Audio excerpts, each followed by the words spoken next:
our one-shot Pathfinder podcasts here at twitch.tv/CrackEddie or the Cracked Eye. As always, my name is Matt. I play Twin Talon on the other show. Here I am the GM. My pronouns are him and he and him and his. He and him. Those. He and him. Sorry. A lot on my mind. Sorry. Anyway, with me today, as always, is Haya. Haya, why don't you introduce yourself as well? Hello, my name is Haya. I play Brianna on the other show, and today I'm playing Muksu. Is that what you want to also know? My pronouns are she, her. Muksu is they, them. All right, Brent? I am playing Flibberty Gibbet today. If you paid attention to the first podcast we did, he is now a reoccurring character. He and I are both he, him. All right, Pete?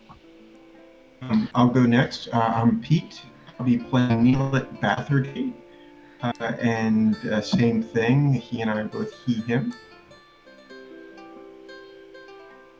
And Sean, that just leaves you. I'm guessing it's my turn now, huh? Mm-hmm. Yeah. All right. My name is... Okay. My name is Sean. I am a he, him. I am playing a Hogo, a Shuni, and he is also a he, him. Perfect. All right. So last two episodes that we did here, last two streams, we were in a single adventure module.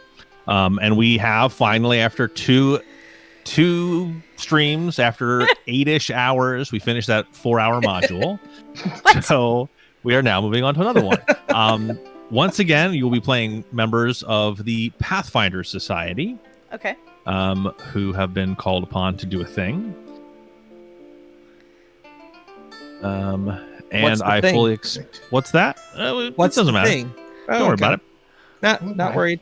Mucky Yours is not to stalls. ask why. Yours is what to do and probably die. Oh, great. Don't know how I feel about that. Welcome to being a Pathfinder. Great. Awesome. Great. This is what you signed up for. That's fair. So this week, everyone has 3rd level characters. We have once again passed our archetypes to the left. So now we have Brent is our skill person. I believe you are a bard this week, Brent. Haya has taken over the fightery combat type. She is playing a monk. Sean is now our arcane-ish caster. 2nd edition is very strange that there's, 4 traditions now? Yes. Arcane, Occult, Divine, and Primal. Primal is the big one too. Yeah. So you are a sorcerer, and Pete is our Divine / Primal caster this week as a cleric. I'm a cleric of love. Cleric of love. Cleric hello. love. All right. So as I imagine there will be plenty of dicking around in the course of the game, I'm just going to get started. Us? What are you talking What? about, Matthew? We're We the are very most serious. We will stay on the ball. Don't say that when I'm taking a drink. Oh, God. What? Okay, no You're no welcome. ball jokes. There's a dog here, and I will chase it. See, this is what I'm have we talking done? about. All right. All right. So you are woken. Your characters are woken early in the morning by an urgent summons. Okay. You are summoned to Venture Captain Ambrose Valsen. He sends word to summon you, all you 4. As you arrive, you are shown directly into his private office, where there is a woman there with him, who you know to be Zarta Dralneen. They are examining a list of items. Ambrose Valsen seems deep in thought, a common appearance for the stoic steward of Absalom's Grand Lodge. Most of you know Zarta Dralneen, I assume, Valson begins, nodding to the woman. She's recently accepted an appointment as the head archivist at the Grand Lodge, so you'll understand her interest in this assignment shortly. The Venture captain gestures to a map of Absalom, and then the Isle of Kortos hanging on the wall behind his desk. You're heading to Otari, along the southern coast between here and Diabel. One of our transport vessels, a bark called Dervin's Quarry, foundered just outside the harbor there a few days ago. That means it sunk. Oh. It was laden with the artifacts collected from a site in the Mwangi Expanse. The Pathfinders returning on the ship collected the most valuable cargo, but were forced to leave the rest. They made their way to Otari and sent word of their misfortune to the Grand Lodge. Based on their report, I need you to go, pick up the material immediately, and bring it back safely to the Grand Lodge. Zarta Dralneen smoothly takes up the narrative. Of course, it's not quite as simple as that, she smiles. The team above Dervin's Quarry encountered a sequence of extremely unusual events as they returned home. Bad luck plagued them the entire trip, and they ran into more than the usual number of oceanic hazards. I suspect that something that they picked up in the Expanse was the source of their extreme bad luck, and I'm eager to find out just what it was. Valson slides a weather-stained list across his desk. As you may know, the salvage belongs to the finder, so we couldn't just leave the items in the shipwreck for anyone to find. I've already contacted an old friend in Otari, a former Pathfinder by the name of Kumrock Blackvein, to be your advance agent. Kumrock's team has gone to the wreck site to collect everything that was left behind. Here's the list. By the time you arrive in Otari, he'll have it fully packed for you. You'll be sitting there for speed, but given the experience the previous team had at sea, we feel the safest method of transport back is overland, through the Immenwood and along the High Coast Road. Valson's face turns grim. Now, I know this might sound like less than a glamorous assignment, playing caravan guard for a couple of days, but it's important. That material came from an important site, and the string of bad luck the original team had means there's something in there that isn't what it seems. Be on your guard and make sure nothing goes missing on the way back. Any questions? So at this point, I'm going to send you all the manifest that he hands you. Ooh. So I will then swoosh, so we can all see the Roll20 stuffs.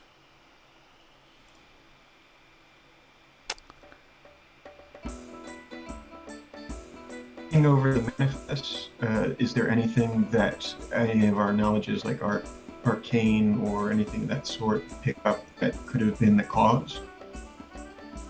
As you look over the list of items, so I sent it to you in Roll20.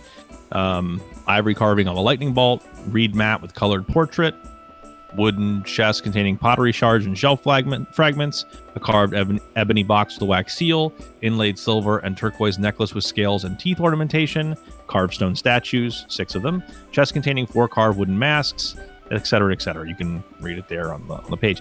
But nothing specific jumps out at you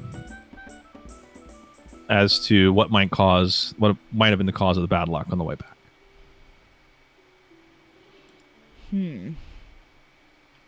Muksu being should we take a moment, Matt, to describe what we look like to Sure, let's do that. I mean, I know, so right. I kind of assume everyone else knows, but that's not how that works. No, I don't think so. Unfortunately, this is not a visual medium where we can like transport our mental images to the rest of the audience and cast. So, I will start. Muksu is a monkey goblin. What that means is they have monkey hands and monkey feet and a tail. They are, instead of their usual goblin cousins have like more greenish tinges.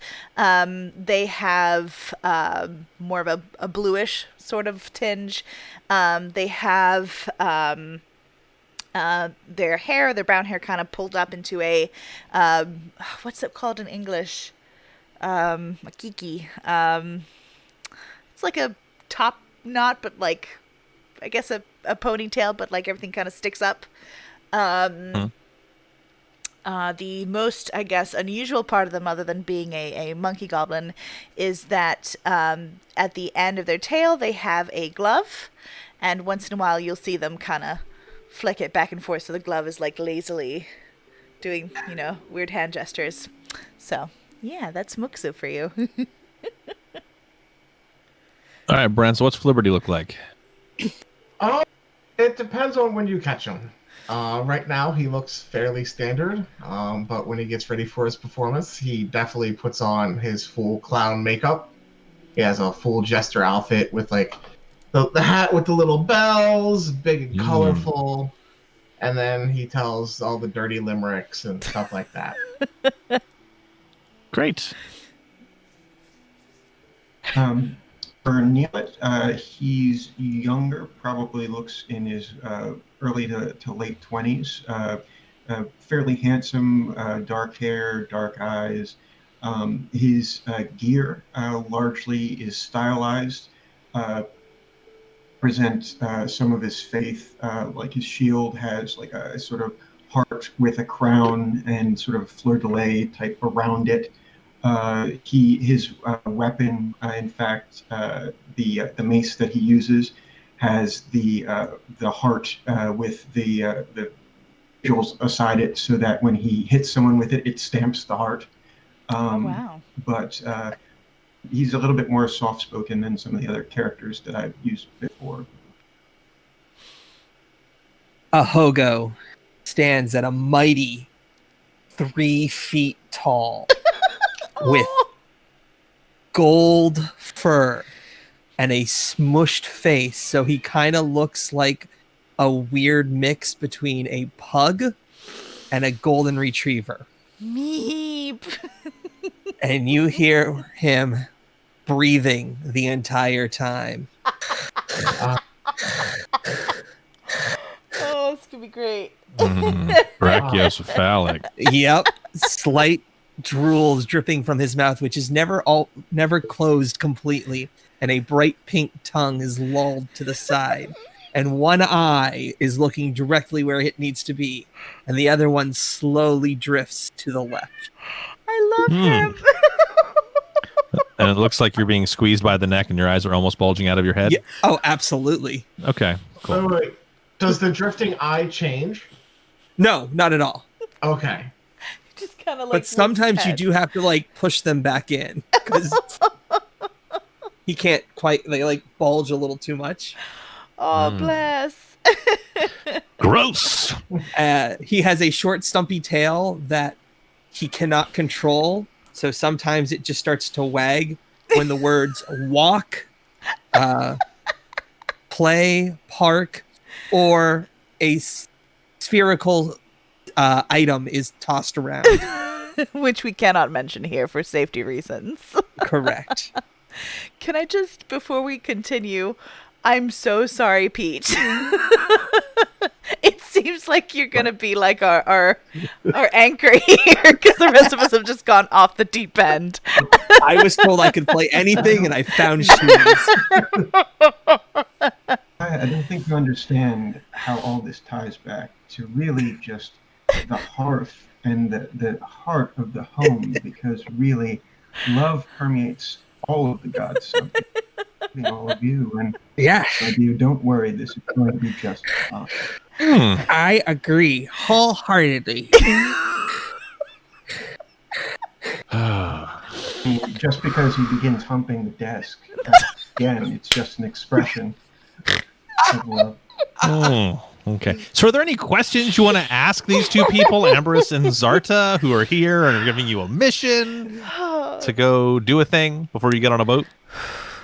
In my area of expertise, I'm more a people person, so to speak. But looking over this manifest, I can't think of. I mean, some of the things like the water dragon or other things could be causing this, but I'd need to take a look at these facts myself.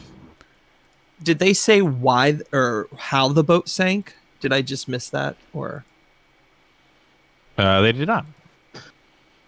so, how did this boat sink?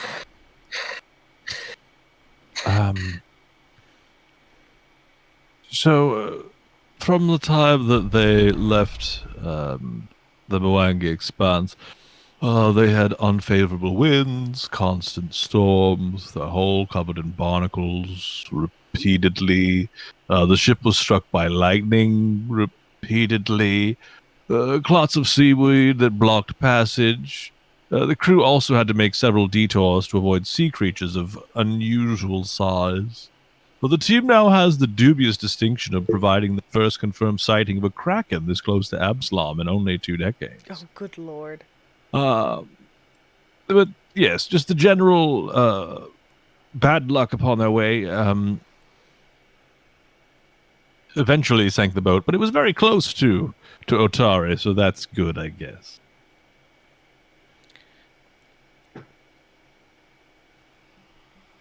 Do we know if... Sorry. No, go ahead. Do we know if there were any Gozarin worshippers on board? I don't believe so, but people don't always say what they believe, I suppose. You're asking because of this, and she'll, and they'll kind of like tap at the manifest. This read map with the possible Gozra picture? In my very limited knowledge of the gods, Gozra is the god of the sea and nature, so bad lightning storms on a boat, it just seems like you would have a Gozra in there to try and keep things going as his eye drifts off. Well, the team was exploring an ancient temple to Gozra, the Wind and Waves. They stumbled across it while exploring south of the Sodden Lands and the Eye of Abendigo. It may be related to a splinter sect of Gozran faith known as the Storm Kindlers. They've caused trouble recently in Priden's Folly south of Sargava, so we'd like to know more about them. And was this temple that they were investigating part of the sect of Gozra that of thunder and lightning and winds and waves and well, we know it was an ancient temple to Gozra.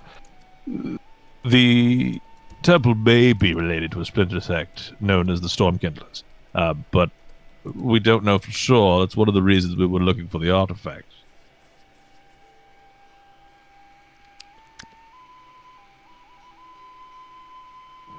Well, thank the gods it will be coming back overland if they saw a kraken, because, my goodness, but, that said, at least we didn't have to deal with a water temple as well. This sounds fairly straightforward to me. I'm happy to do it. these shiny things, these were all for the Pathfinder Society? Yes, they were all liberated from that temple.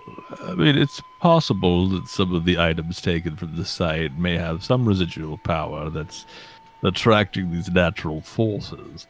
There may be something in the material that carries an unfriendly effect, perhaps even a curse. The team may have done something to anger Gozer directly, or it could have been nothing more than coincidence, an extended string of coincidences all related to the wind and waves occurring to the same team on their way back from excavating an abandoned Gozran temple. His raised eyebrow indicates what he thinks of the coincidence theory. Ha. So completely a coincidence. Probably. Yes. Completely on board with this coincidence theory as well. Sometimes paths change or cross, and it's a multitude of different things that occur. Well, if there's nothing else, There is you only can one go thing, now. sir. There's only one thing I must ask you. Do you have a cold, sir? Here, you can borrow my hanky. Your nose seems a No. bit stuffed. this is how I sound all the time. I don't Okay. have a cold. That's fine. Let's go get these totally not stolen artifacts for our friends at the Pathfinder Society, of which we are part of. Are you saying we're going on a walk? And his tail starts to wag. I wouldn't recommend that. I'd recommend taking the boat to Otari, but overland back, a wagon would probably be a better. You can go for a ride in the wagon. Tail Yes. starts wagging uncontrollably. Just in case, do you know how to doggy paddle? Not well. We should get some sort of flotation device that I can wear. Ah, very good. Very. So, even for a Shuni, 3 feet tall is like a foot shorter than average. Bless. So cute. And So as you're leaving, mhm. Zarta accompanies you as you leave the office, and she closes the door behind the assembled. She comes with you and she says, "It's cute to see Ambra so concerned about your welfare, but he's right. Dealing with this sort of situation is exactly why the Grand Archive was created.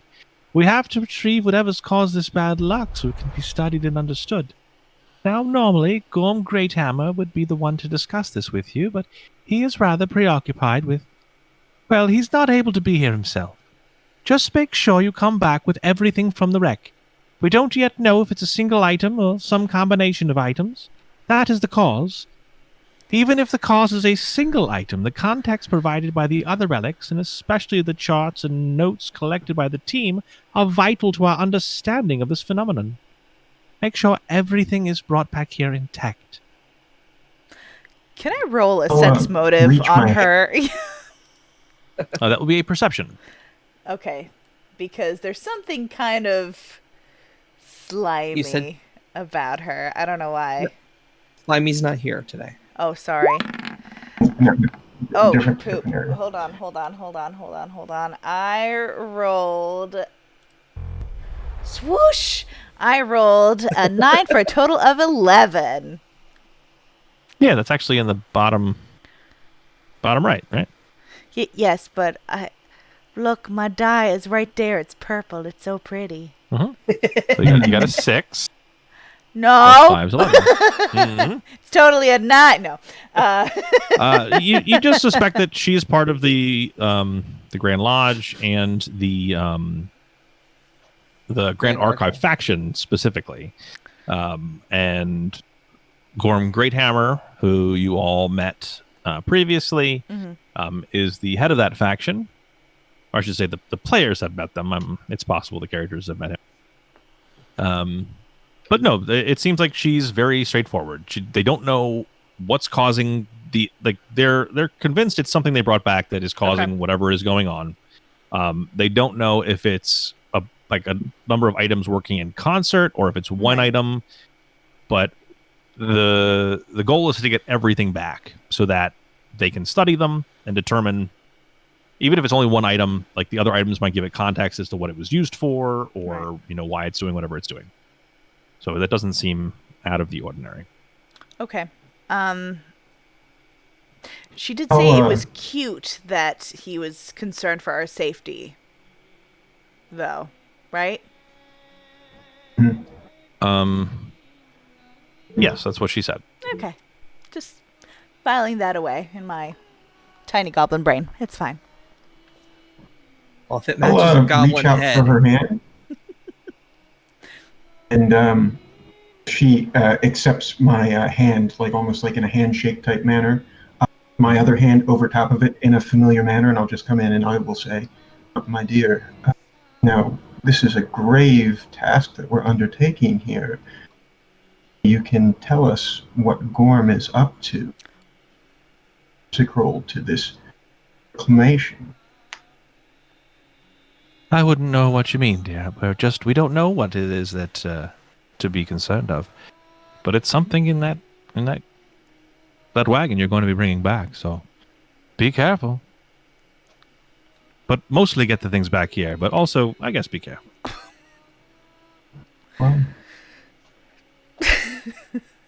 Sean really does not like the Grand Archive at all. They're tomb raiders and like trophy hunters. They're the grossest, in my opinion. But Yeah, and kind of they're it seems at least their Pathfinders are kind of like cannon fodder. liberated Right, artifacts. liberated, exactly. Yep, cool. So Muksu will turn to Agos and be like, Do you want to go on a wagon ride? Should we go on a wagon ride? Yes. Let's go.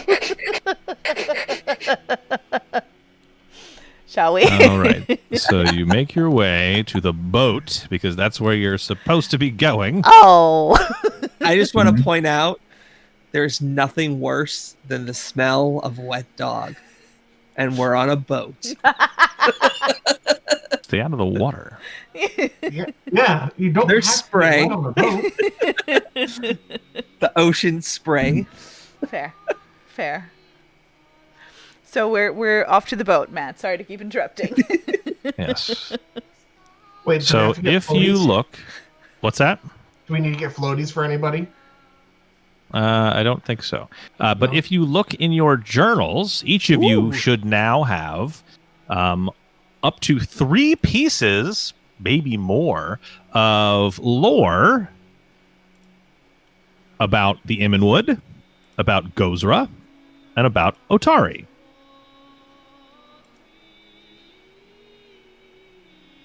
Ooh, do you want us to read it out loud? That's up to you. Oh. That is what your character knows to be true.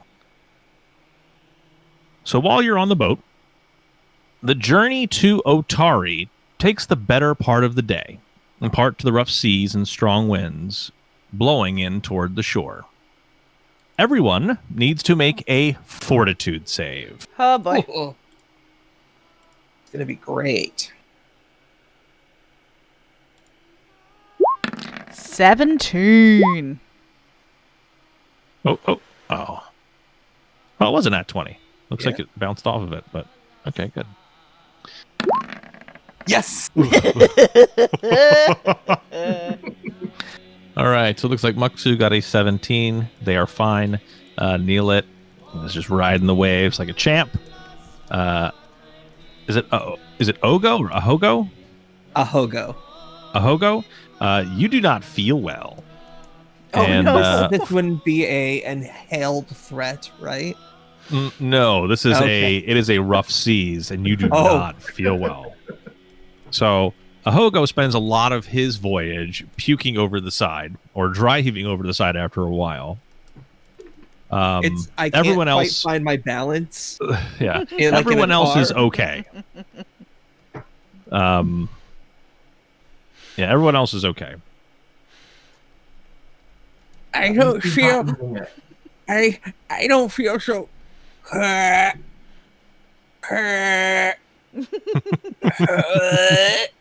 Muksu will gently pat his head as best she can. With her tail hand? Yes, exactly. It's just like flopping. Okay. So it's actually like this. Good. Mhm. Good. Would I good have for you. anything in my medicine kits to like something that you could put down on, like a root or herb or anything that I could use with any of my, battlefield medicine or medicine or anything like that to help alleviate his sickness? I don't think so. It's the sickened condition specifically. So Ahogo has the sickened condition, and even after you guys get off the boat, he will still have the sickened condition. There is there a Right. number? That sounds like I associated? might want to use a spell then. So is there a number associated with it? Sickened 1, sickened 2. It doesn't say, so let's just say sickened 1. Great. So I have a -1 to all my checks and DCs, Oh, and I jeez. cannot willingly ingest anything, including elixirs and potions. Mm-hmm.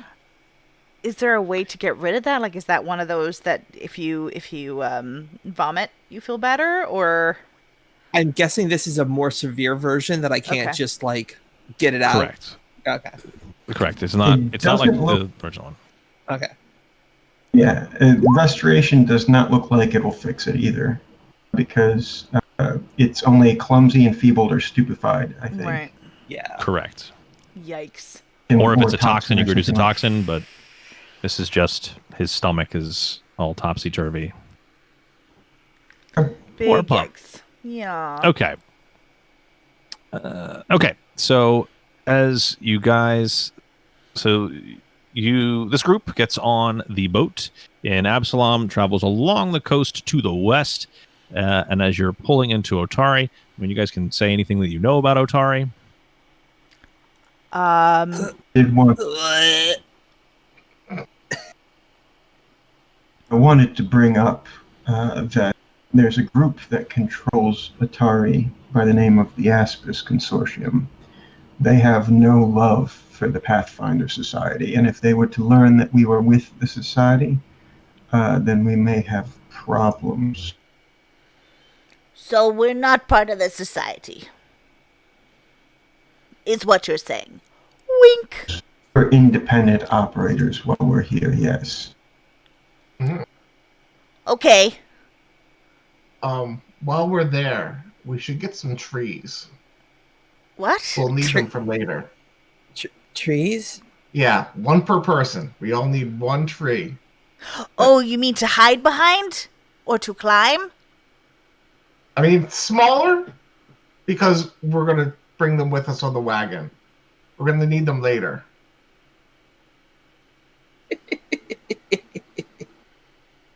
Okay. Okay.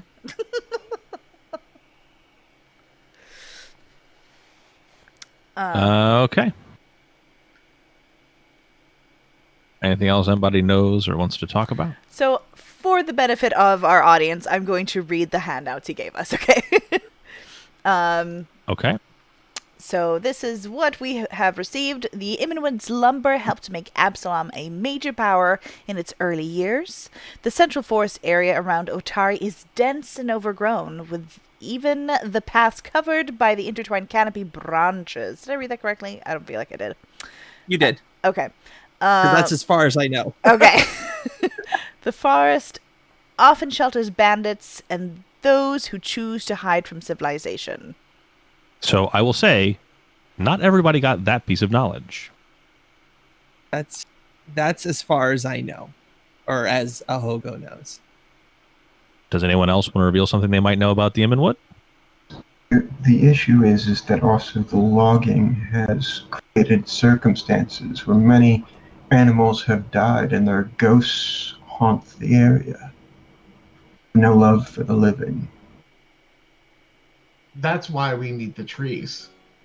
They're like an offering to allow us to pass. We need to plant one tree per person. But then wouldn't it be better to bring tree babies? Or tree seeds like an acorn or something? Because I can carry probably a tree if it's young enough, but I'm not sure we can all carry trees. Saplings. Okay. Yes. Like I said, that's baby what I was trees. talking about. Trees that would fit on the wagon to come with us is what I was referring to. Baby trees, clearly. Maybe the lumbering has angered their the Do you want to write it down? Ozura. And that's why they attacked the Pathfinders that we are not a part of. Oh, I don't think I can lie like that, though. That's not very good.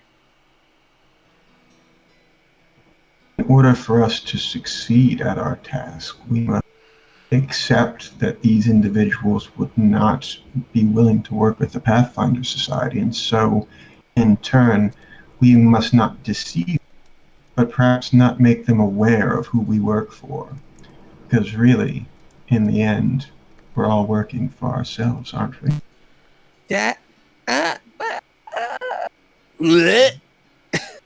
We should move this meeting to the edge of the boat. Okay. There's just like snot pouring down his muzzle too. Mooksu His will eyes bring a are- bucket along just in case, just full of water, fresh water. His eyes are watering, but you don't know if that's because he's been getting sick or just because they're watery. Oh, poor baby. They'll like Okay. start I don't think like that putting a rag and just try and like mop him up as best they can.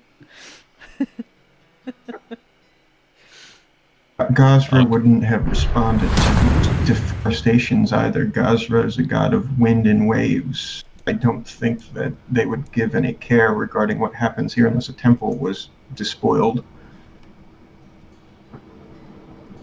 Yeah, I think it's just another group of angry spirits. I mean, I would say it's understandable since we liberated their things and such.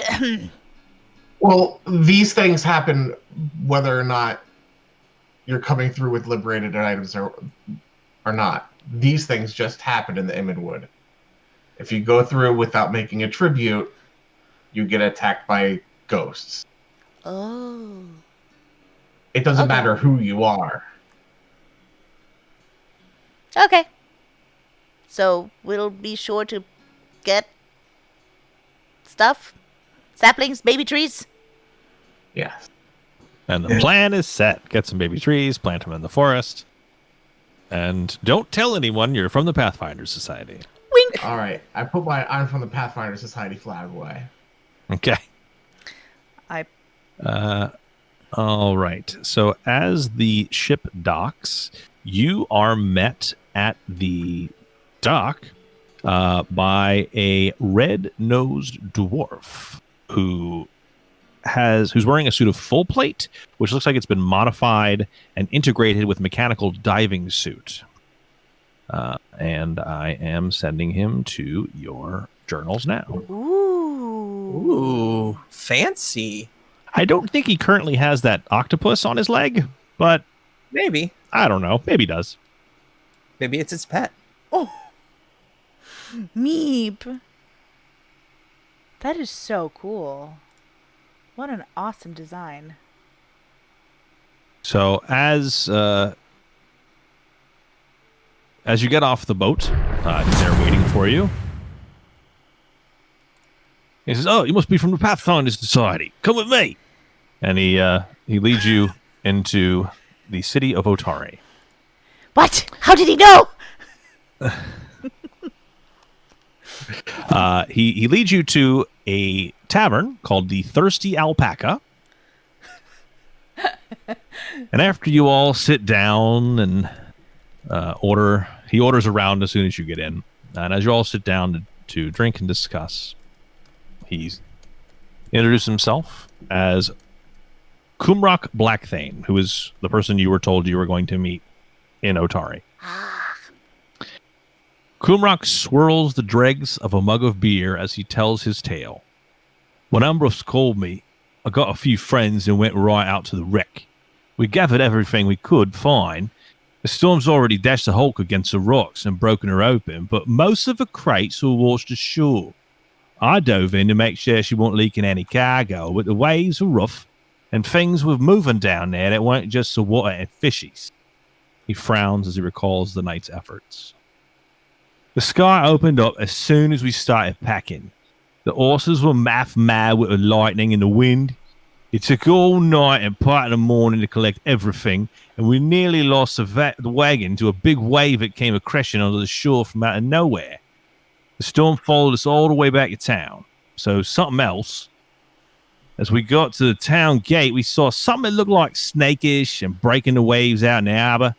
I didn't get a good look because the watchtower was struck by lightning just then and it blinded me for a tick. But when I looked back, it was gone. Kumrak looks into the ceiling and thought, apparently, we lost a fisherman out towards the docks right about then. Could have been an accident, but I knows better. Kumrak shakes his head again.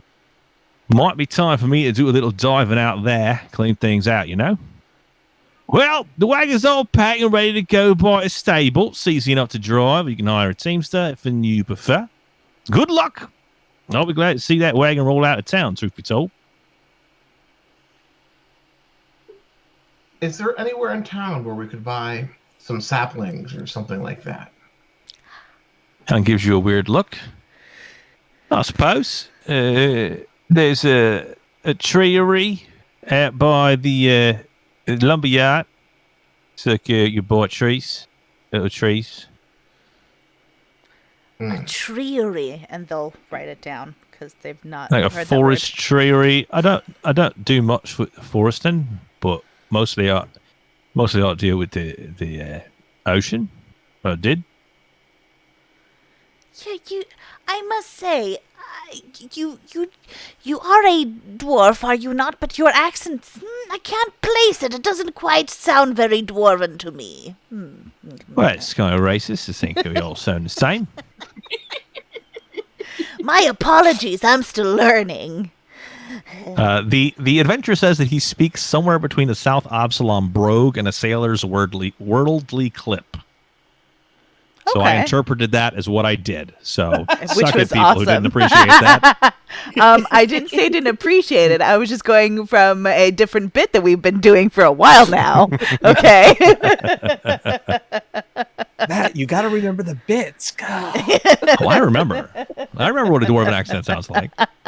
But Slimy didn't sound like that. And I don't think his sister sounded like that. No. This guy doesn't sound like that. So, not all the same. Exactly. All right.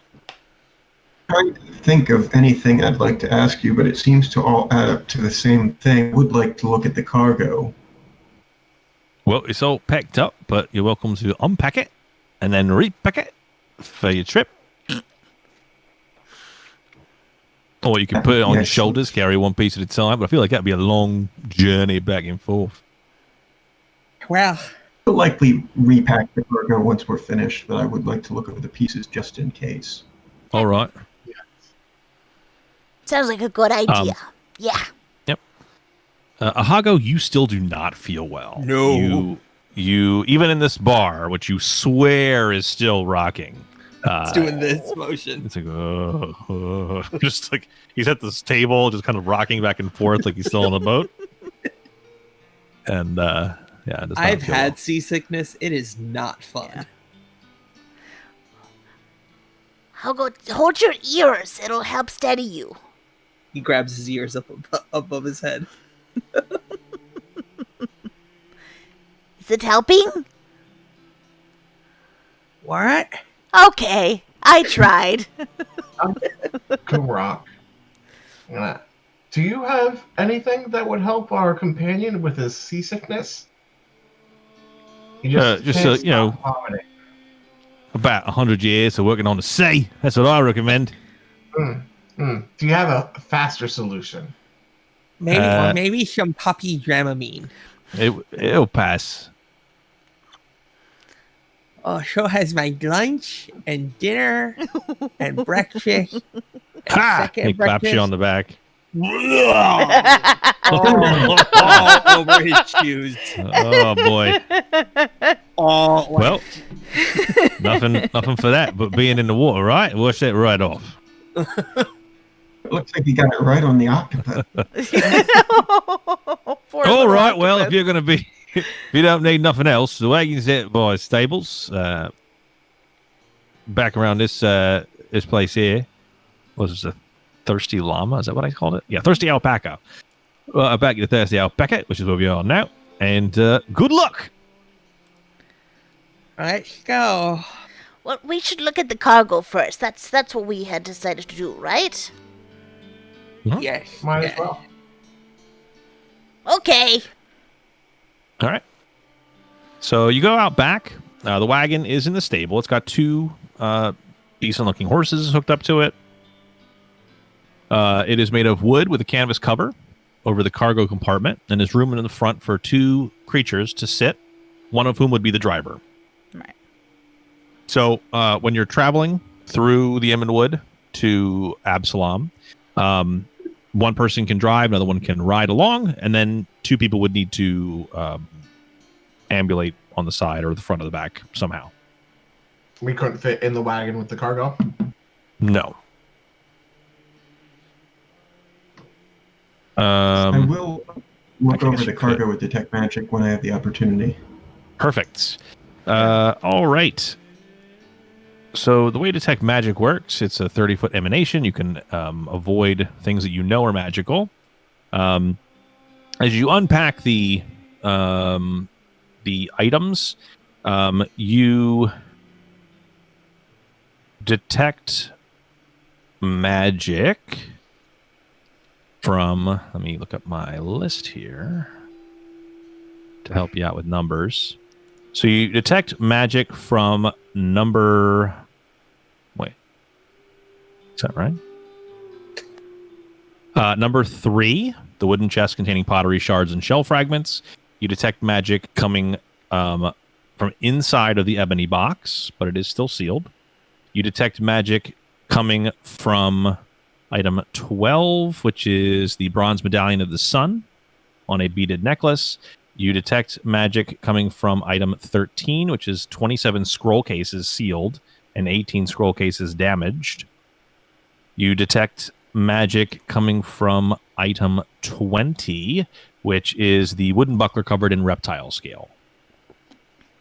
I'm going to nose into... well, I don't know they're magical. So that's what identify the magic, or our cleric detects as being magical. Yes. So that would be, I believe it would be the arcane skill check. Oh, I do have Detect Magic. I'm going to attempt to assist identifying the magic. I'm mostly interested in the necklace and the scrolls. I would like to assist as well. Okay. Take a look through with our power. I do not assist. So each item takes 10 minutes. I feel we could probably... I mean, there's 27 scrolls. Nice. We don't need to identify 27 scrolls immediately. We could probably skip The main that. item. Yeah. Right. Well, sure. Only one of the scrolls seems to be radiating magic. Just because it's a scroll doesn't mean it's a magical scroll. Okay. Could be maps or documents or things like that. Right. All of them would be scrolls. Mm. Right. So we said that Neelid is going to be our primary, and if we're going down the list. So the first thing was the pottery shards. Neelid got a 25. Ahogo and Flibberty Gibbet do not assist. But they also don't crit fail, so that's great. You determine that the inside of that bunch of shards, there is a one stone, which is actually kind of smooth, and you identify it as a dull gray Aeon stone. So for those of you who don't know, an Aeon stone is an item that you can basically put into orbit around your head. It has some effect that doesn't take up an item slot. It would also, Aeon stones typically, if you put them in your Wayfinder, which is what Pathfinders have, they'll have something called a resonant effect. So it's a different effect than what it would be for orbiting your head. A dull gray Aeon stone has been used up. So right now it's basically a floaty rock. You could cast something like light on it, and it would then just be a continual light source circling your head. But other than that, it's not super useful, and it does not have a resonant power. You guys will notice I forgot to mention that Muksu does already have one floating around their head. Oh. What color is it? Gray. Dull gray. It's my friend. Do you want a second dull gray one? More friends? if nobody else wants it or needs it. We may want to keep it in the box. For now. One at a time, please. Go ahead. What are you saying, Pete? We don't actually own it per se. This is the Pathfinder's good. I think we may want to repack it, but depending on circumstance. Oh. But aren't we Pathfinders, and aren't we using them to help escort all the rest of the things for the greater good? The greater good. The I greater thought we were good. Pathfinders while we were here. I mean, We're secret then- Pathfinders. no, I'm a Pathfinder. Are you not a Pathfinder? Shh, shh, not too loud. Okay. Technically, they took it off of somebody else, so I don't know if it really belongs to them, but it's okay. Sorry, Brian, you don't get a friend today. All right, so you're putting it back in the wagon? Yes. And moving on to the next item. Okay, so the next item will be item 4, which is the carved ebony box with the wax seal. So there is some kind of magic coming from inside. You would have to break the seal to really determine what it is. I've learned I'm fine from with my that. times in the pubs never to break the seal. Bad idea. The majority don't want to break the seal. That's fine. I prefer to keep with what everyone's consensus is. So we'll move on to the next item. But... Okay. Okay. So the next one would be the stone statues, item 6. Carved stone statues. Taking a look over these. All right. I still do not assist.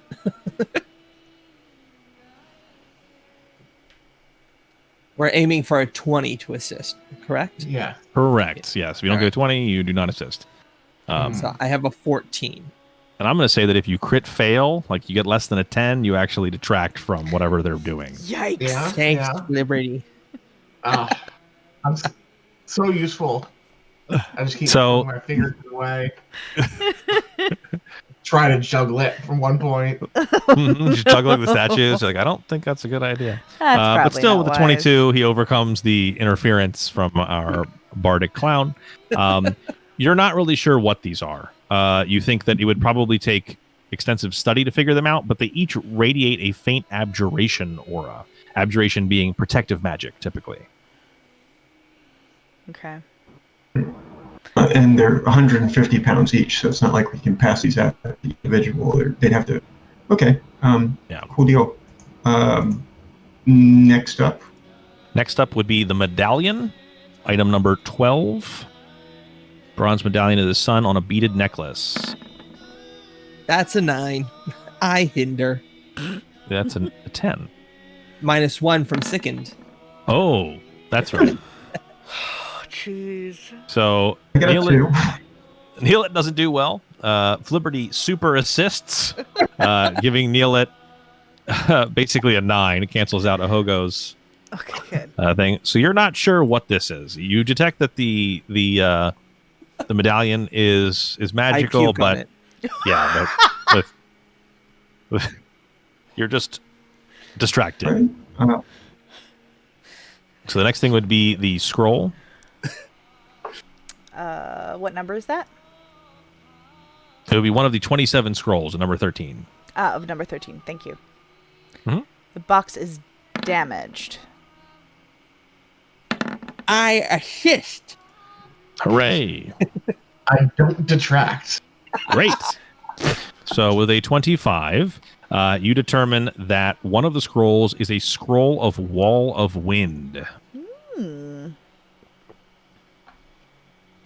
Do we know what schools can cast that?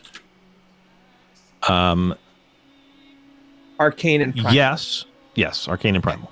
Gotcha. I just pulled it up. So I could actually cast that. Yeah, it's a level 3 spell. Okay. and it allows you to create a wall of wind, as it suggests, which helps protect you from ammunition being thrown at you. It becomes difficult terrain to creatures trying to come through it. Creatures flying through it are hindered often. So, who knows? Are you taking the scroll? I'm not going to take it, but I'm going to leave it out of the pile of the rest of them, so it's easy to grab if we need it. Okay. Yes, we need to use it. Yeah. All right. Then the last item was the item number 20, the shield. I hinder. Oh, yes, I hinder. Oh, that's a natural one. Okay, great. So, yeah, you have no idea what this is. It is a wooden buckler covered in some kind of reptile scales. Could be iguana, could be dragons. They all look the same to you. Right now, this dog is breathing its vomitous breath in your face, and you are just like, your eyes are watering. Look, your eyes and my eyes are the same. Pretty gross. Yes. Just looking over these items, but if anyone has any historical basis in looking over the artifacts, I'm less helpful there. I can't help you. Okay. I think we should go for a wagon ride. Yeah. You know, I keep looking at this ebony box, but it's sealed with wax. I don't know how I'd feel about breaking that, so I think we made a good choice there. All right. So you guys reload the wagon, which takes some time.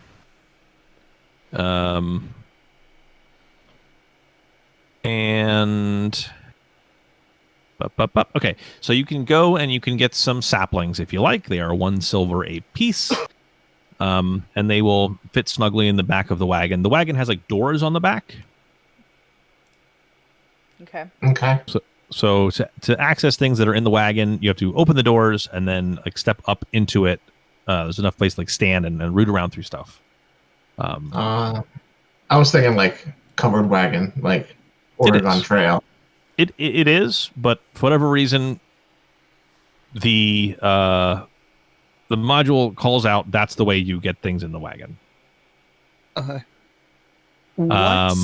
What skill would we need to... I'm sorry, it's a tent flap that you're manipulating, but same thing. You have to take an action to open the tent flap, second action to step up, and then the third action would be to close the tent flap behind you or to do whatever you're doing.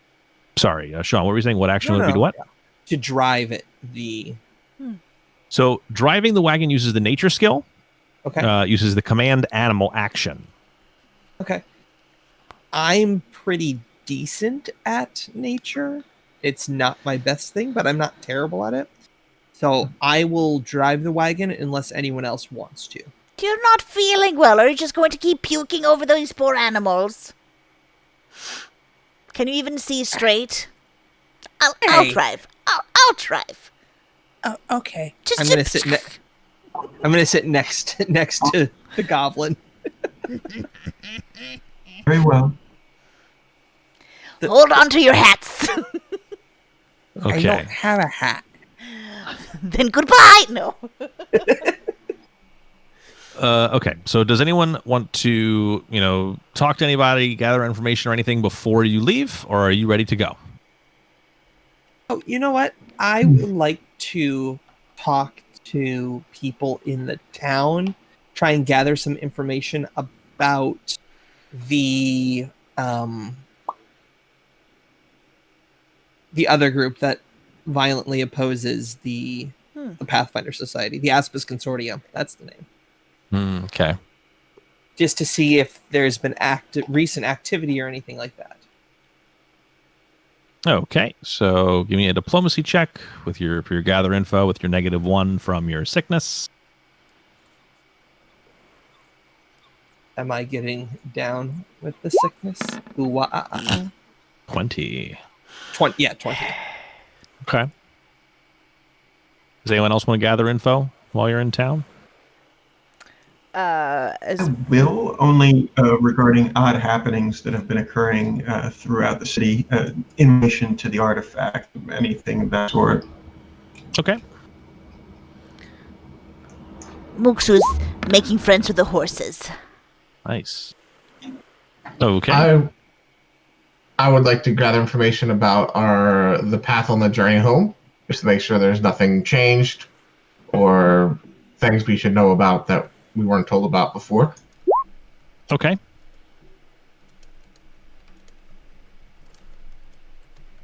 And Muksu, can you please make a nature check Okay. as you're making friends with the horses? Nice horsey. I just also want to point out, Matt, that Nice. Ahogo has the esteemed visitor ancestry feat, meaning that he is so cute and nice that and polite that I naturally can bring comfort to people and makes it easy to break down cultural barriers and earn trust. you're a puppers. I mean, what's not to love? Okay. So I think mechanically what that does is even if you get a critical failure, it's only a failure. Okay. It should be on the... Yeah. Yes. It makes it regular failure. Yeah, there it is. Yep. Basically, it's just you can't can't fuck things up too much. My puppy dog eyes. So, all right. So, you go looking for information about this this group, the Absum Consortium. So what is it called? Sorry. Aspis Consortium, sorry. Everyone kind of gives you weird looks when you ask about it. And nobody really has anything to say. Interesting. Give them all puppy dog eyes. They feel conflicted about whether or not they should pet you because like you look like a dog, but you're like a person. And they all just seem very conflicted about it, but they typically, they just don't have anything really to say about the Aspis Consortium. Okay. Pete, so we got Neelit asking about strange happenings in the town, correct? Is that right? Hello? He said yeah. Okay. All right. So you find out from some people in town. The weather's been rainy since the ship crashed. Some minor flooding has occurred, and most buildings in town have suffered some minor storm damage. Citizens have also noted the unusual behavior of animals in the past several days, with nearly every townsperson having a story about scratching cats or biting dogs or kicking mules. Someone also tells you that in the past 2 days, there have been increased sightings of centaurs. Centaurs of the Immonwood are less hostile than those on the northern side of the island of Kortos, but they're still not particularly friendly. Okay. So it's unusual to see them, and since the ship crash, they've been seen more often. Normally they don't come this far south, but there have been several sightings of one or more centaurs near the edge of town in the direction of the Immonwood. Given that Gazra is a god of wind and waves, I doubt that these usually do not worship Gazra. Correct. I mean, some people here probably do, or at least pay homage to Gozra, since it's a port town, right? But nobody here is looking for bad weather constantly, which is what seems to have happened since the ship crashed. Mm-hmm. Okay.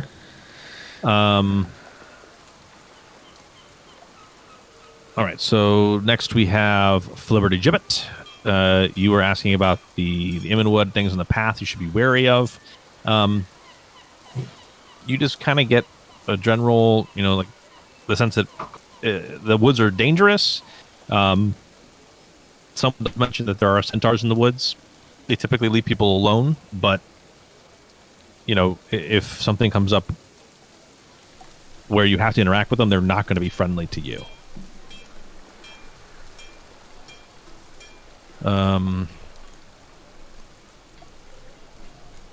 And then Muksu, with your natural 20 nature check. Yes. You get the sense that these horses are very uncomfortable. They seem very irritable. They are very stubborn when you're trying to get them to do even little things like checking on their harnessing and getting them all situated there. They just seem very opposed to doing anything you want them to do. So you do not have super high hopes for how this trek through the forest is going to be if this continues. Okay. I mean, all right. We all know that goblins and horses don't get along, like goblins and dogs, but Muksu is trying their hardest to repair those bridges and... You have both horses exactly. and dogs in this party. Yeah. Actually, Muksu, with your natural 20, you noticed that there's this weird swaying motion to the horses almost, and it reminds you of Ahogo's motions, the way he looks. Is there... Jeez.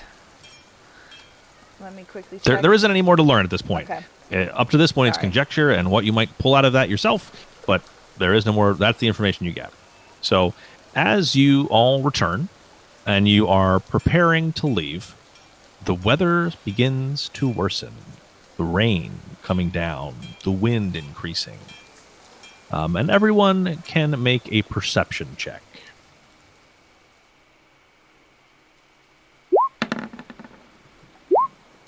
Rolled an 8 for a 15. 15, all right. Flibberty Gibbert's got a 17. Cleric's got a 10 with a natural 1. Get those out of the way now, Pete. Great. I got a 13. And Muxie's got a 13. Actually, right, so I have a 14, sorry. Yeah, with your sickness. So everyone except for the cleric notices there are, as the rain is coming down and the wind is picking up, you guys are getting the horses ready. The two of you who are thinking about riding in front are getting ready to do that. And as you're looking around, you notice there is an unusual number of frogs on the road and the grass. Guys, is there a frog convention happening in town? Yeah. Shh, it's okay. Agosto, you're okay. You're okay. So as you all are beginning to roll out, you notice that the frogs are hopping closer and closer. They seem to be coming in almost like a swarm.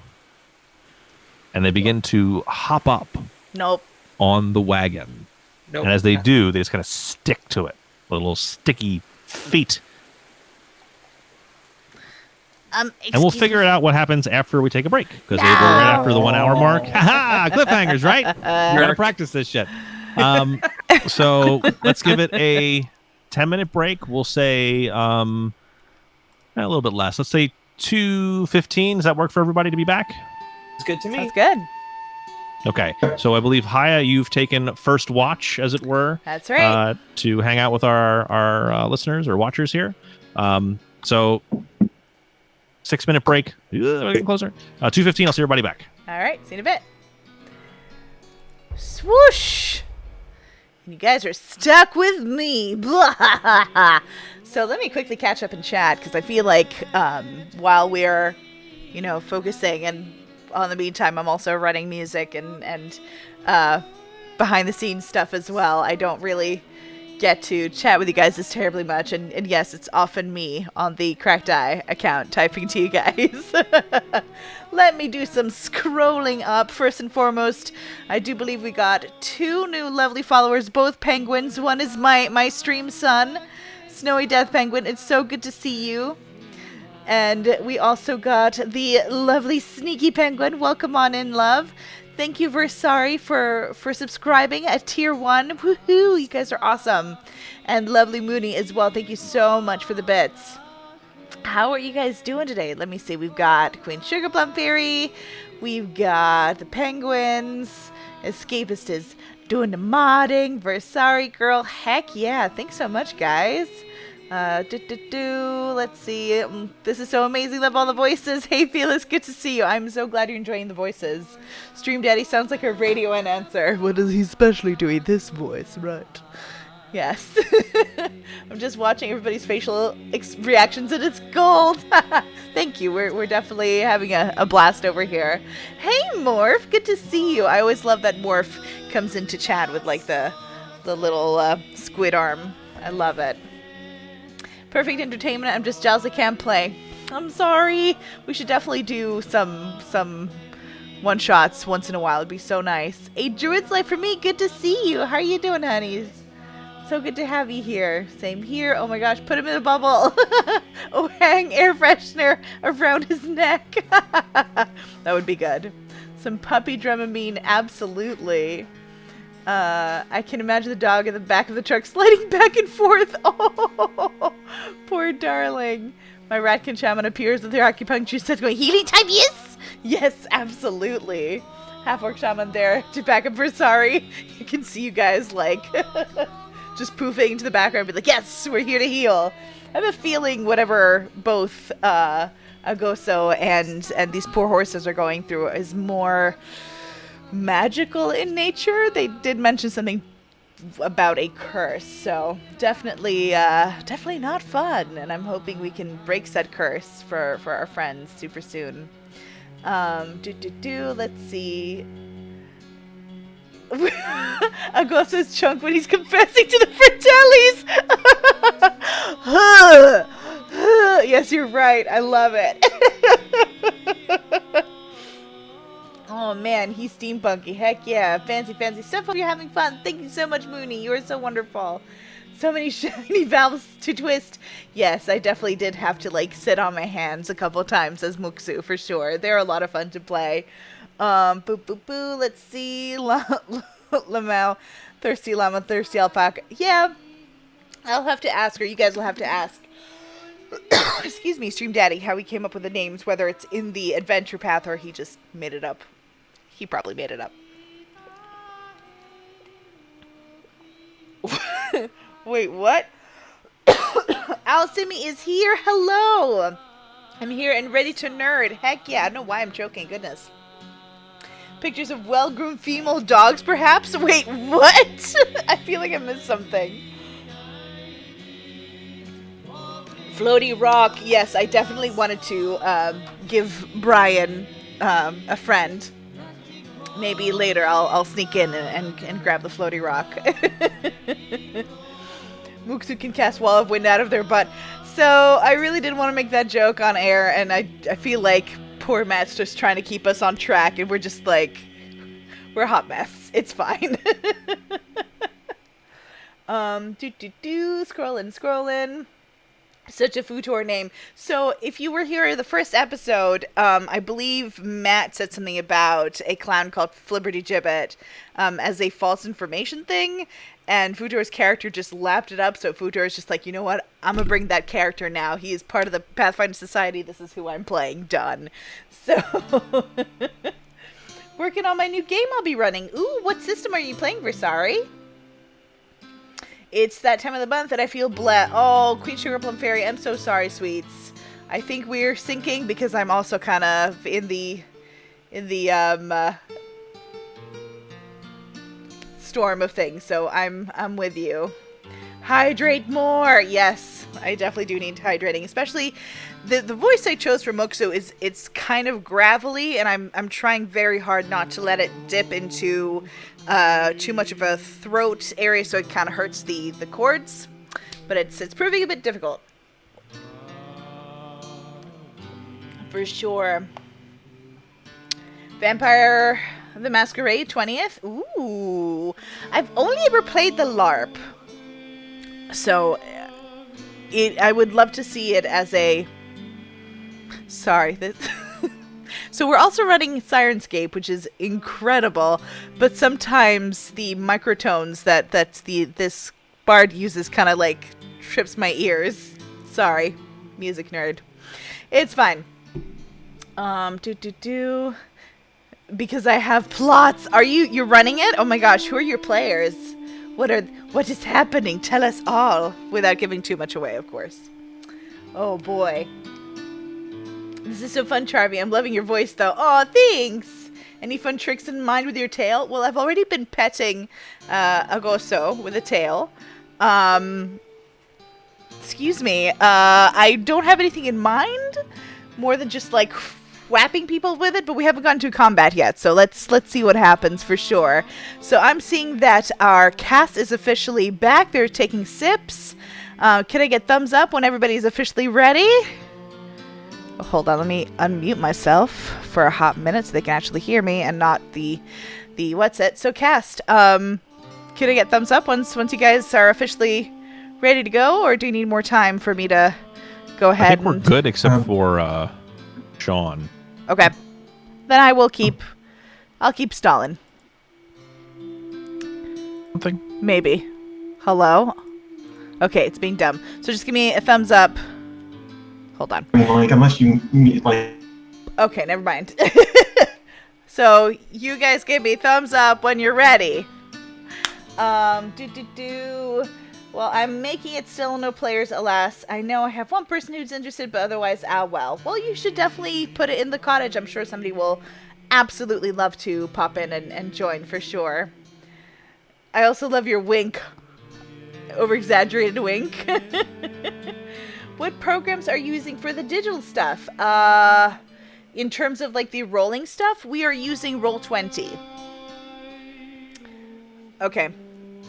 I got that. Mr. Snelfman, just let me know when you guys are ready, because I'll just keep, vamping till ready. It's fine. Everything's fine. I do this almost on a daily basis. So yeah, we use Roll20 for the actual play map and the dice rolling stuff. For sound, we are using Sirenscape, which is a beautiful library. I try to make it as what's it called? In depth? That's not the right word. Basically, like, whenever Snowfman or Matt says anything about, like, the weather or we're in a specific town, I try and, like, integrate a couple sounds here and there. For example, we were just in a bustling port town, right? So this is basically what I wanted you guys to hear. We were at the shipyards. I'll make it louder so you guys can hear.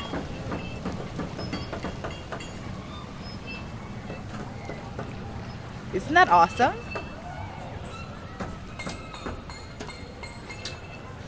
And then he said something about, the winds and the rains and stuff starting up. So, let me pull that up. What did I use? Then there's a storm coming overhead. And it'll kind of like pull one to make another like come through, or you can integrate everything. It's a lot of fun. You just have to get used to it and know what libraries you're pulling from and all that fun stuff. Good to go? Alrighty. Sorry, I was looking at Hero Lab, so I wasn't able to see you guys. Give me 2 clicks to go back to the playing field, unmute our friends, and transition. So there we were. Back? I hope so. I was here the whole time. I'm back. All right. My mic Okay, good. decided to die. Oh no. Yeah, we couldn't hear anything from him. Okay. So there we were. Uh-huh. Being assaulted by Frugs. Fruits. Should be. There we go. Really, we shouldn't be using slurs. I really do like the French. Oh no, I was waiting for somebody to say something like that. Oh no. Oh boy.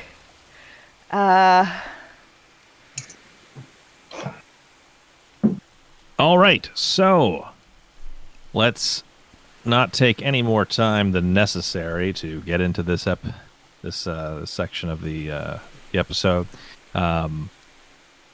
So there you were. I put people on the wagon like it sounds like you were, right? Muxu's going to be driving. Yeah. Ahogo riding shotgun with his head out the side, and then Neelit and Flibberty running alongside. So if you look, that's the stable down here, and then to the left is the Thirsty Alpaca, where you guys were drinking. Cool. Okay? Yeah. All right, so- let's do this. All right, let's roll some initiatives. No. Is that the... Oh, let's get these punk-ass people out of here. Save bar? Who are these people? Rude.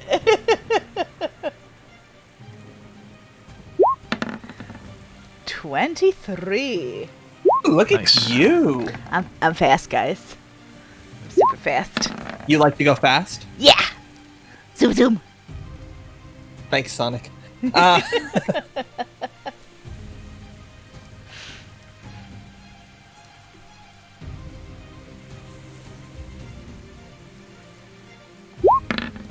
Oh,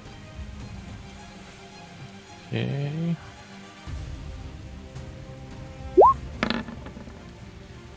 I just keep seeing the die rolling, and I don't see anyone else getting added to the initiative tracker, and it frightens me.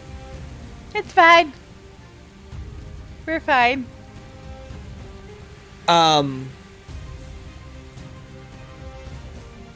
Do you want to go first, or do you want me to go first? Because we tied. I'll go first, absolutely. And ordinarily with the cleric, I'd like to go later, but I think I've got some good stuff I can do here. So either way, Right. Okay. Yeah. Right. So you got some frogs. They're hopping at you. Hoppity hop. Are they hopping mad? You don't know. You didn't make a perception sense motive type check, so maybe Fair they're enough. Fair enough. hopping friendly or hopping horny. You don't know. Whoa. They could be horny frogs. We don't know. You know, the ones with the Yeah, like horns. horny toads. Yeah, Horn toads? that's the one. That's a thing.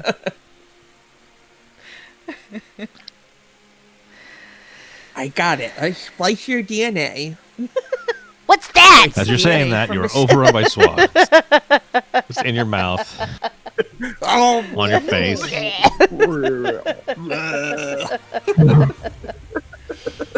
Okay, I'm guessing I'm going first. Because I'm the sweetest- Actually, hold on. I need to give one more. That's fine. I don't need to give another initiative. Don't worry about what that's about. Muxo, you're up. That does not sound ominous at all. Okay, so for my first action, I would like to roll a nature check on them, just to see what's going on here. This does not seem to be very normal Okay. frog behavior. How's an 11? Seem like frogs. You don't remember frogs ever swarming you before. Maybe it's the thing they do. Okay, so for my second action, I will pull out my staff Okay. and boo. How far is my reach with the staff? Is it 10? It's directly next. The staff is not a reach weapon. Right, but didn't you say that as a monk I have reach? Or is it only Nope, unarmed? None of the above. Your long spear has a reach on it, but everything else is adjacent. Okay. Do you want to pull out your long spear instead? Yeah. Yes, please. Okay. So, taking that back, pull out your long spear. Third action.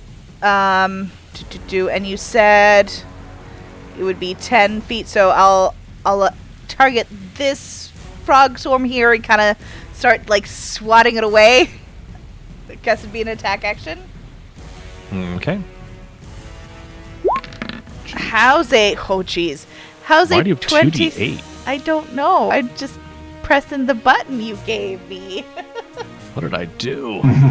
Let's take it. It's fine.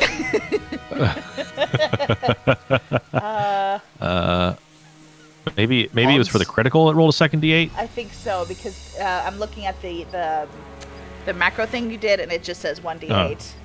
Okay, so I think it just rolls. I don't like this at all. Why would you do damage in critical and not use the same numbers?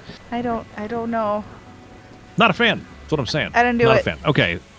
So you attack with a 27. Uh-huh. That will be a critical, as they say. Uh-huh. That is the correct pronunciation, yes. Mm-hmm. Yep. So if you want to draw a crit card from the crit deck, your damage is 10. As long as you don't get something that says single damage, it'll be 20 damage. You got it. Okay. I'm trying to remember. I think it's piercing with a long spear. It is. So It is. Nailed in place. As the bow critical specialization effect. If this is a melee weapon, you must drop the weapon to gain this effect. What? If this attack already has that effect, the athletics check to pull free is DC 20 instead of DC 10. So basically, you can stick the frog swarm in place. So basically, it has to try to wriggle free. However, I lose the weapon. You would lose the weapon if you want to do that. The target is immobilized and must spend an interact action to attempt a DC 10 athletics check to pull themselves out from the spear in this case. Nah, I don't know. So far, I feel like Muksu is currently just trying to like swipe away at them. I don't know how I feel about Frog. Like, well, you know what? Muksu's always hungry, so why not? They'll pierce them, and be like, Ooh, we have dinner tonight, boys. and Okay. Look That's- like that's it. frogs back on the menu. exactly. Okay. And that'll be my turn. So then that frog swarm is dead. Delicious. You stabify a bunch of those innocent frogs just trying to get close to you and say hello. Ahogo, it's your turn. I'm gonna hold till after the cleric goes. Okay. Neil, it's your turn.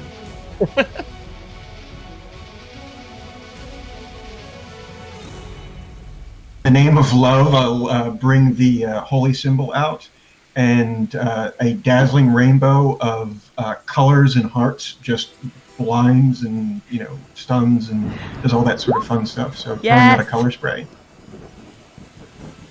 Okay. And there's no number of targets. It's just everyone in the 15-foot cone, right? It's a 15-foot cone out from you, and it takes 2 of my actions because it's verbal and somatic, I believe. Yep.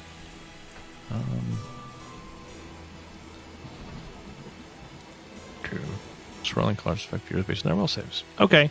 I don't see why this wouldn't work on the frogs. So DC is 19, it looks like.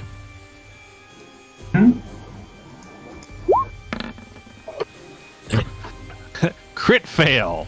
Yikes. Oh, The frogs are stunned. It's stunned and blinded for a minute. Blind, yeah. Ooh. No, they're stunned for a round and blinded for a minute. But yes. Cool. Cool, that's fun. Ahogo, you're up. all right. So, Ahogo is first gonna Blinking. resist the urge to go and eat a couple of them, but roll a nature check to see if he can figure out anything going on with the frogs. Okay. 23. Okay, I mean, the frogs are behaving strangely. Typically, frogs don't congregate like this, and they certainly don't swarm people. These just look like normal, regular frogs. They don't look like they're particularly harmful, but it is very strange that they are coming after you. Okay, so then I am going to, or Ahogo is going to go, "Ah!" and acid splash them with the jeez. cantrip. Okay. It is a 13 to hit. Yep, that'll hit. The 2 damage damage. increase 1d6 plus my spellcrafting modifier. because I'm level 3, right? You are level 3, but is a second level cantrip. That's right. Yes. So Acid Splash doesn't increase until you get To third level spells. Yes. Okay. So yes, for 2 acid damage. Okay. And just so we know, I was aiming at this back corner so the splash would not hit my friend. Nice. I don't believe there is any splash from Acid Splash. I guess additional damage, 1 splash. Yes. Okay. But that's only on a crit, so never mind. Doesn't even matter. Yep. So that's my turn. Acid Splash is 2 actions, and my Recall Knowledge is 1. So Got it. La, la, la, la, la. Okay, so now it's the frog's turn. They are going to be stunned 1. Which I believe just removes 1. Stunned for a round. Stunned for a round. you can't act while stunned. Okay. You lose so they. one. Yeah. But typically, it's you lose that number of actions, isn't it? Yes. Yes. You can't act while stunned. Stunned includes a value. Indicates how the value is how many actions you lose possibly over multiple turns. You would Okay. each time you would act, you regain at the end of the turn. You regain 1 back. I don't mean to take too long on this. I just want to look up Color Spray to see if it, because the failure was stunned 1, and the crit fail was stunned for 1 round. So Yeah, that was curious. Unfortunately, I don't know the answer to that question. If anybody in Stun chat one, does stun know, one. please do tell us stunned as well. for 1 round and blinded for a minute. You know what? I don't care enough about this. They're just stunned this turn. That's what they're going to do. Flipperty Gibbet. Stun might also have duration, such as 1 minute or round. In that case, you lose all of your actions for the listed duration. Perfect. Thank you, Sean. Learn something. Learning! It's the worst. They're also Okay. blind. Yeah, they're blind too. That's not as big of a deal as not being able to do anything for a minute. But Flipperty Gibbet, you're up. If I pull out a weapon during a move, is it counting as 1 action, or is that 2 separate now? The move is an action. Drawing a weapon is an action, unless you have some feat or ability that lets you draw Okay. draw a weapon as a free action. Like Quick Then Draw, for instance, allows you to draw it as part of an attack. Then I'll go ahead and move up, draw my rapier, and I'll attack these frogs. Okay.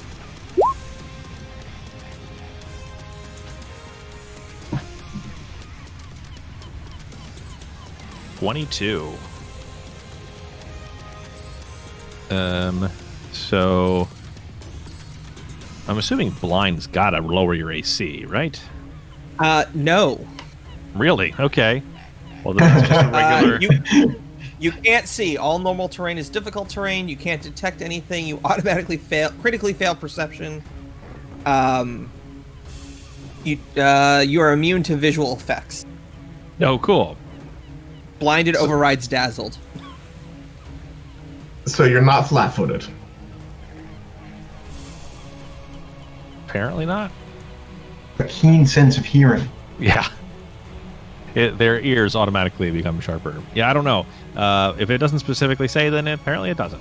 So they automatically fail perception checks. They are immune to visual attacks, and everything is difficult terrain, basically. So Assuming you would they have a disadvantage to hit. they fail. I think they would have to make a perception check to figure out where you are. So you're So second edition, the like the hidden conditions are different. There's like different levels of hidden, where it's like unseen, undetected, things like that. So I would say that you're definitely, they could listen to figure out where you are. A And then they would- creature you're hidden from is flat-footed to you.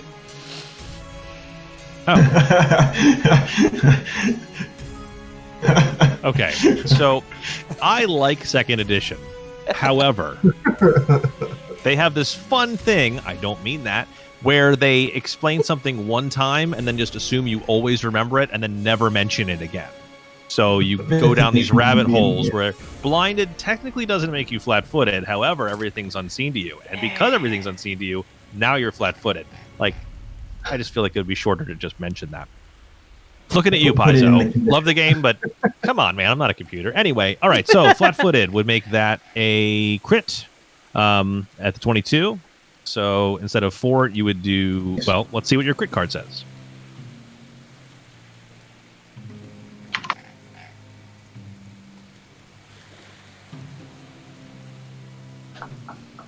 For piercing.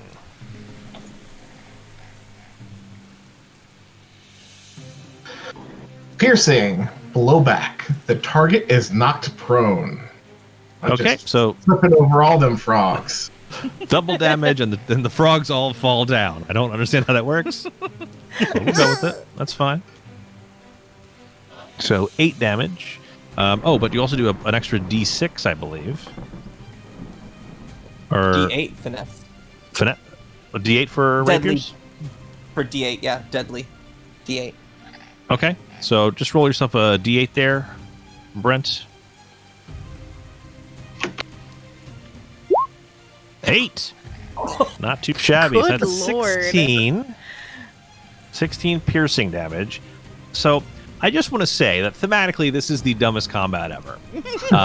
You completely annihilated a group of frogs with 1 spear, and then a second group of frogs with 1 rapier strike. It's fine. That's how the rules are, and I love them. I would like to say that it wasn't with a rapier strike, but it was with the power of love. Thank you. Okay. Oh, no. Yes. With the power of love and also a rapier strike. The frogs did have resistances to physical damage, but you guys just blew past them with your crits. Well, to be fair, we had 2 crits, and so You had a crit fail. yeah. Yeah. that Matt, was a just to crit make it more fun for you with your tag thing, with your tag. So the frogs, everyone is hidden from the frogs. So in order for the frogs to attack, they have to use a seek action, Right. which then they make a perception check that they automatically fail What? Why? because they're blinded. No. Perception is not just seeing. You can seek someone with your ears. Okay. There is no way that I would let you guys be blinded and then just automatically fail all of your attacks. That's not fun. So if it works that way for one, that's got to work for everybody. I would say that you could make a seek check with your ears. They would not become... Sorry, you take a -4 penalty to that roll. There you go. Yeah. That makes sense to me. And then if they find you, then they can very slowly stumble over to you with their difficult terrain, everything. Okay, so the horses looked a little freaked out by a bunch of frogs swarming at them, but you protected them well and made short work of those menacing, bug-eyed frogs. I go and lick a toad. Vomitus. Wait, we need to cook them first. They just look so good. Muksu will be putting them into their pack, just like from the spear, just kind of like swoop into the pack. Shish kebab. Yeah. Okay. Is there any emotion effect on the horses currently or anything like that? Or is it just like they're a little bit spooked? It's not specifically an emotion effect. They're just they feel spooked. They're irritable and No, stubborn is what I'll Muksu attempt- determined, but Okay. I'll still attempt to use soothing words on them then. So you attempt to calm the target by uttering the soothing words in a calm and even tone. It gives them a status bonus to will saving throws and +2 against emotion effects. So just for use of that.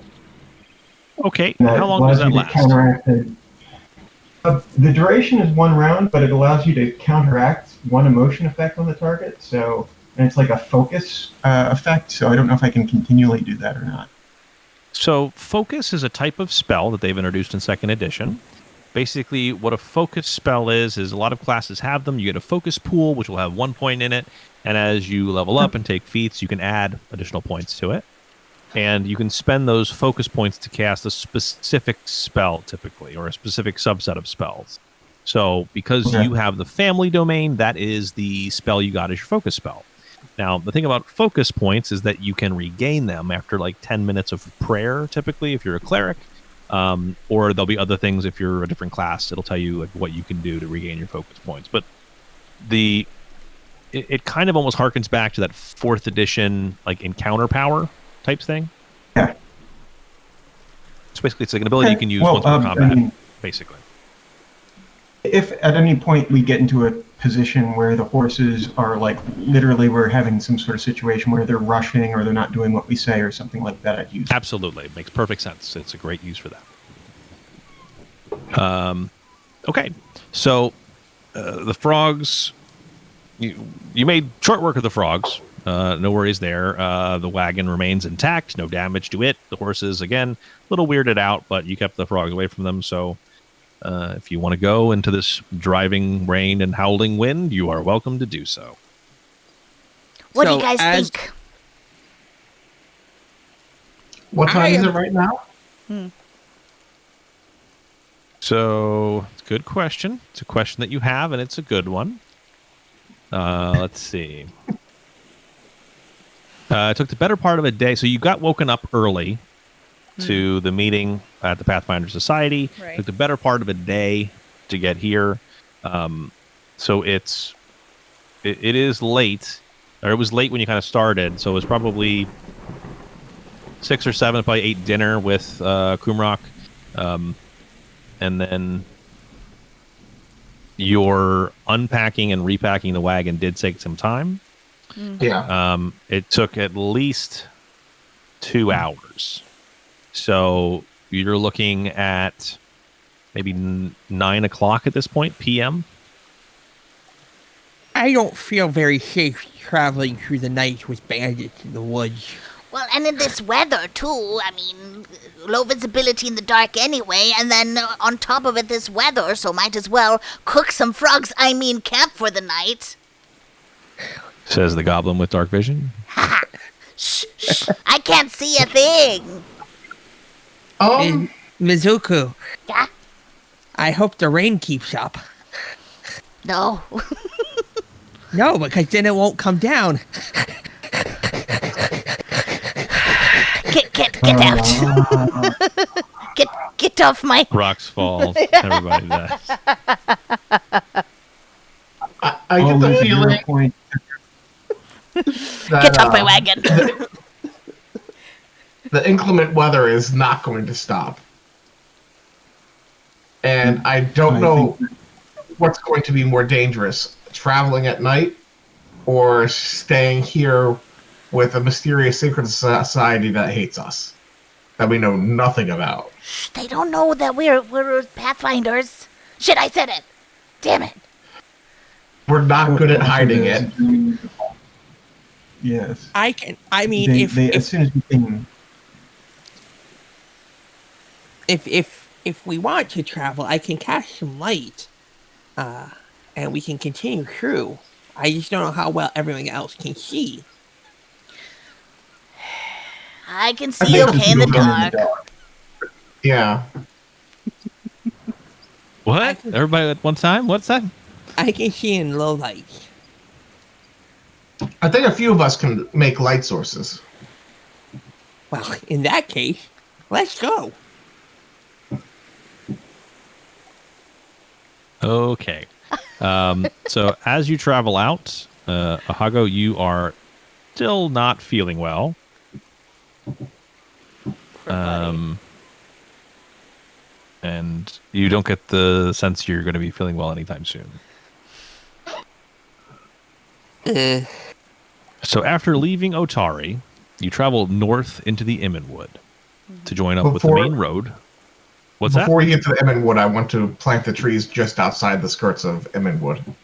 Okay. It's only a short distance between the town and the entrance to the Immenwood, so you take some time, probably about an hour. So now it's about 10 p.m. Planting 4 trees. I'm assuming, right? Yeah. Yep, 1 for each of us. Okay.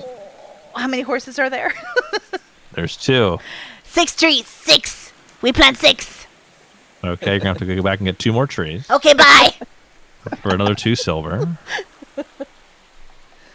Fair, I'm fair. gonna cast light on the Aeon stone that is circling our driver's head. Okay. Brian, I you're was so gonna- shiny. I was gonna say we could cast light on the other ion stone and put it on a horse. Ooh, that's also a good idea. I thought we packed it. We Oh, could yeah. unpack it. We know where it is now. I mean, it would take us a couple minutes, but we could put it out. Sure. Sure.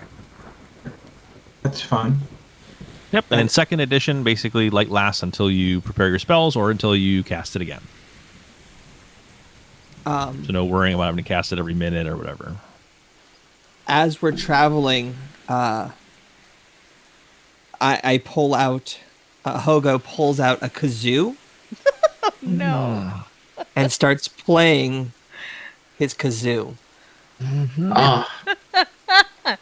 I'll follow with my guitar. Okay. If there's any rolls to see if we got a random encounter, I think we've just pulled our, like we've got light going up on the screen, playing music, going through the woods.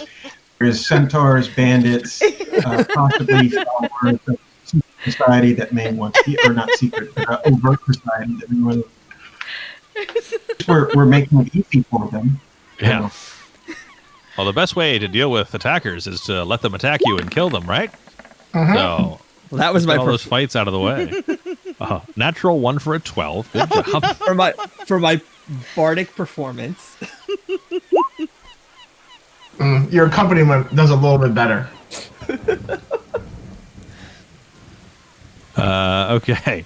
So there's decent guitar music followed by random kazoo blasts, which are offbeat and just kind of random.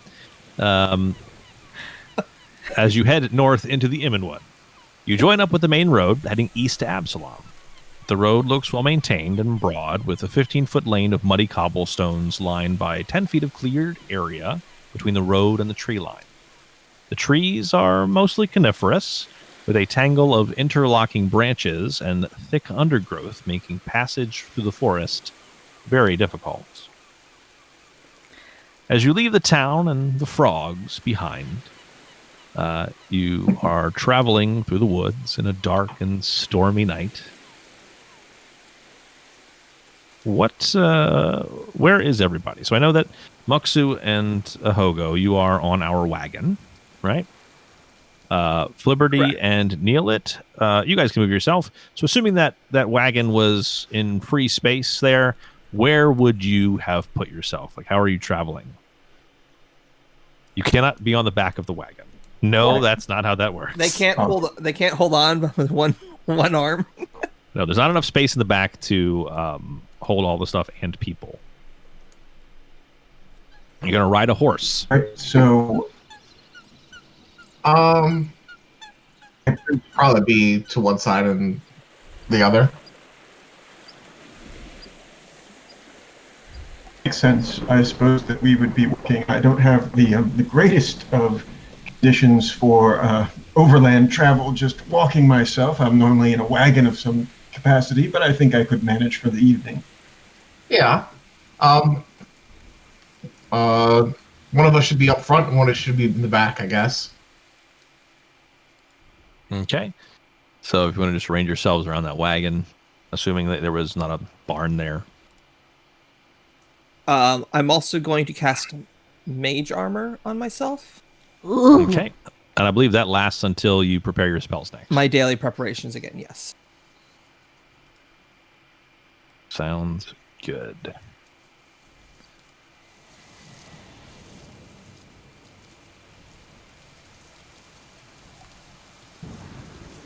There we go.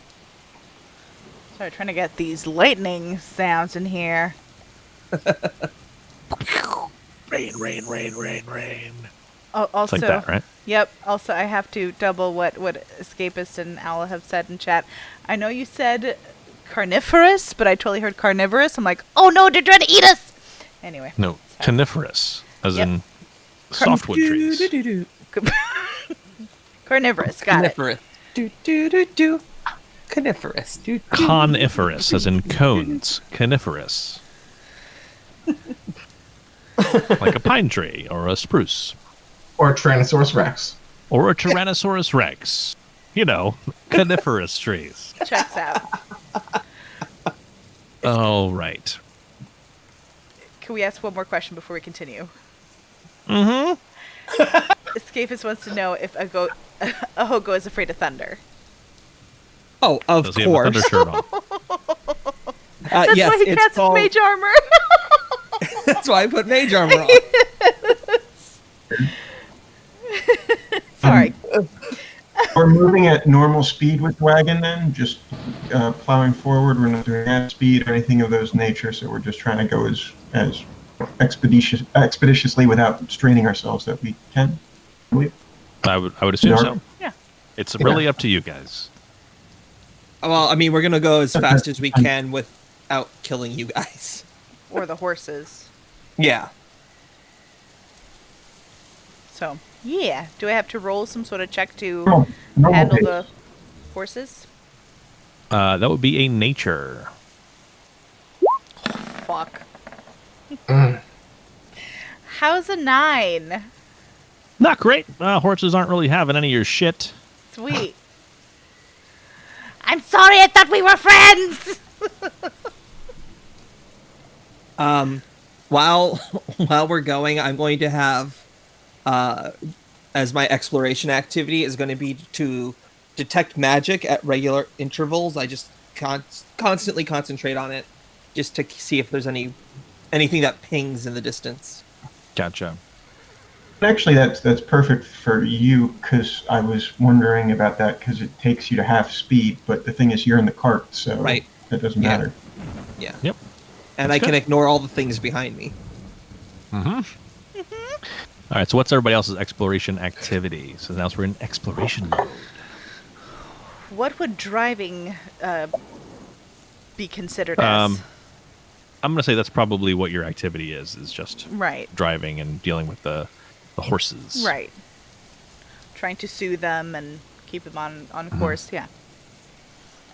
You're like, horses, delicious. I'll Keep actually- moving, I kill you. I mean, friends, we're friends. With your 9. That's your goblin. Pete, you were saying? Beyond follow the expert. Beyond follow the expert, am I actually able to try a separate nate check on the horse every once in a while just to make sure they're okay? Sure. I mean, you'd probably want to be up near the horses rather than following the wagon, but yeah, absolutely. We can swap. You can be up front. I'll be up back. I'll attempt nature myself. Okay. Nice. Ooh. Holy cow, 24. Yep. Somebody's got a bonus. +9. Jeez. So, yep. Am I the that- only that- one not qualified to drive this wagon? Probably. Probably. Half elven. All right. I've worked amongst beasts before. So, there you were. I think I've transitioned this correctly. Yes. To Yeah. a forest. Ooh. Uh, I love when you just move us to another nice role-playing map. it's probably safe. So there you were, driving along. And I have positioned you guys where you were on the other map. So no funky stuff there. So as you are driving this wagon, Neil, it is helping to urge the horses forward. Additionally, we have Muxu creeping them out from behind. Ahogo is casting magic. And Fliberty, what are you up to as your exploration action? I'm going to work on a new song. Okay. I'm going to be working on composing some sort of new song. I don't know.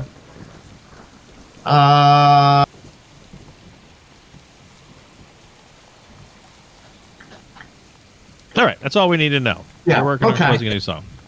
We don't need to Wait. get into it. I don't need you to make a performance check or anything. Okay. Wait a minute. You're not going to make Brent actually sing?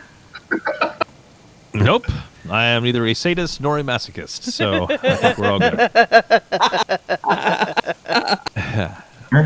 Fair. So as you drive through the forest, the road is still slick with mud, but the rain seems to have finally abated. The view of the sky is limited to a narrow strip above the road, lined with the spreading boughs of the Imminwood. Thunder still rumbles above the trees, and the sky looks as if it may continue to deluge at any moment.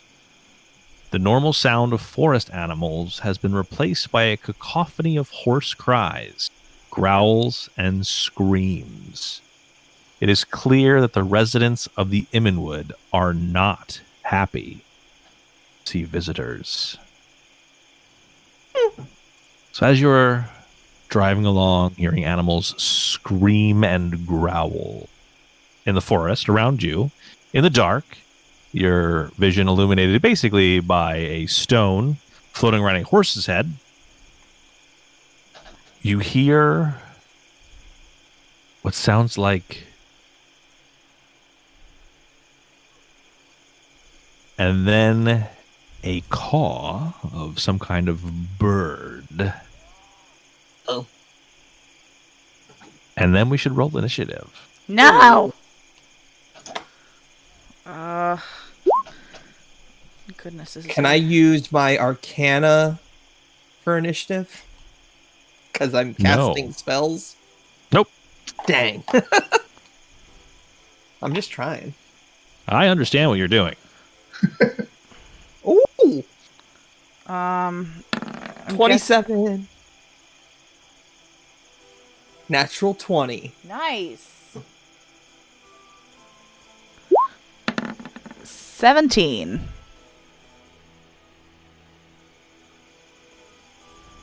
You said it's still kind of storming as well? The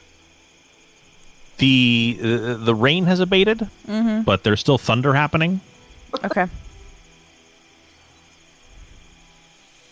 Okay, so I think I deleted Flibberty Dibbert's initiative, even though it Hiya. was a 9. Yes.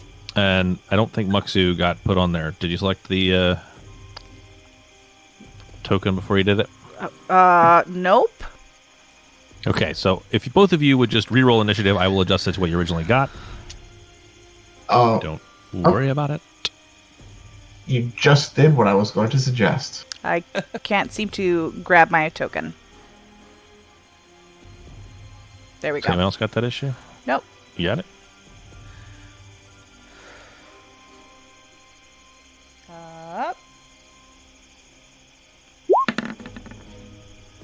And now you both have 10s. No. That sounds good to me. You sure? Yeah. Considering No. how before it was a 9. And hers was a 17. Right.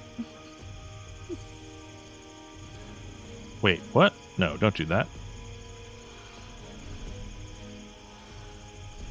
What did I just do? No. Thank you, Owl, for the dancing comments. I appreciate it. That's the extent of my dance skills. What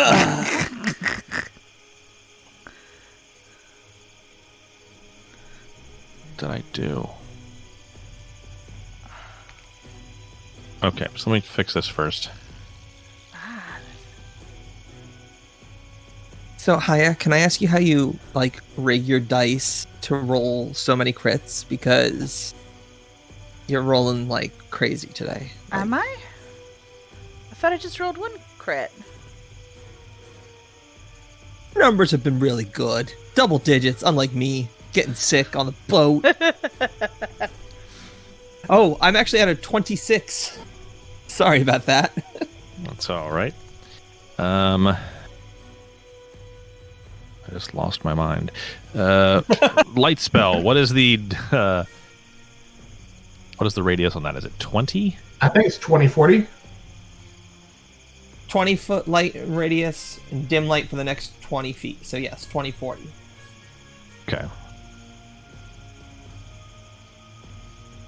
Because I forgot that we're at night. Originally, I didn't realize you guys are going to be out here in the middle of the night for the first encounter. You didn't expect us to take our time in the city and chat up everyone, do some dad jokes. Look, I've come out to the woods to practice my dad jokes and chat up the trees. Mhm. What? Okay, so this should be emitting light now. And get this. No, not that. Just not that. There we go. What is that? Okay, did that work? Oh, Did your yes, did your it vision did. go down? Yes, Okay, good. terrifying. Except for one of you. I do have low light. I don't know if that's. Then I have dark and I can't see a thing. We're good. That sounds right. Got it. You have dark vision, and everything is dark. Oh, okay. Then we're fine. All Did right. that work? Can you now see? Yes. Okay, has sight. I have 2. Neil, it should be fixed. Sight. Okay. Great. And Ahoko, did you cast light on yourself? I put it on Mizuku's. Muxu? Muxu, thank you. Muxu's Aeon Stone as well. Okay. All right. Well, as long as you're all right here, it doesn't matter. His name is Brian. Sorry, I casted it on Brian. Thank you. Okay. Hey. So at this point, if I have done what I was supposed to do, Muxu can see basically everything. Right. Neil, Flibberty, and Ahogo, you should have a reduced amount of things you can see. Yes. Great. Great. Oh dear. Why did that not work? Hey, Muxu. Huh? What do you call it when you're training ducks and chickens? Oh, no. What? Foul weather. Muxu pushes Agoso off the cart.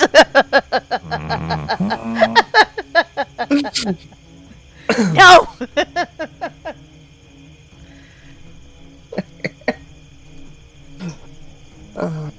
Boom, there we go. All right. And then you hear that sound and the screeching, and then initiative happens. Okay.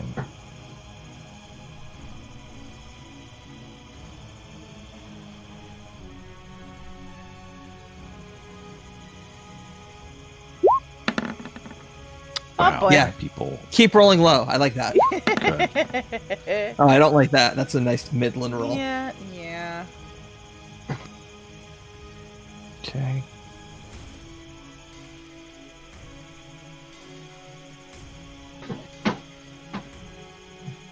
Okay, so 10. What's 23? Sending. Bam! All right. So there's a screeching sound, and then you hear the sound of battle music, and then Ahogo. What do you do? I look around, not seeing anything. I'm just gonna keep. I'm gonna delay. Okay. Kneel it. You're next.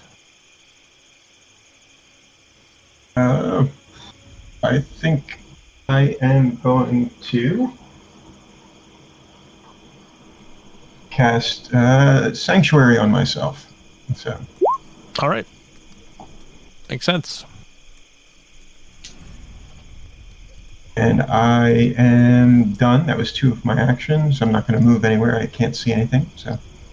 Okay.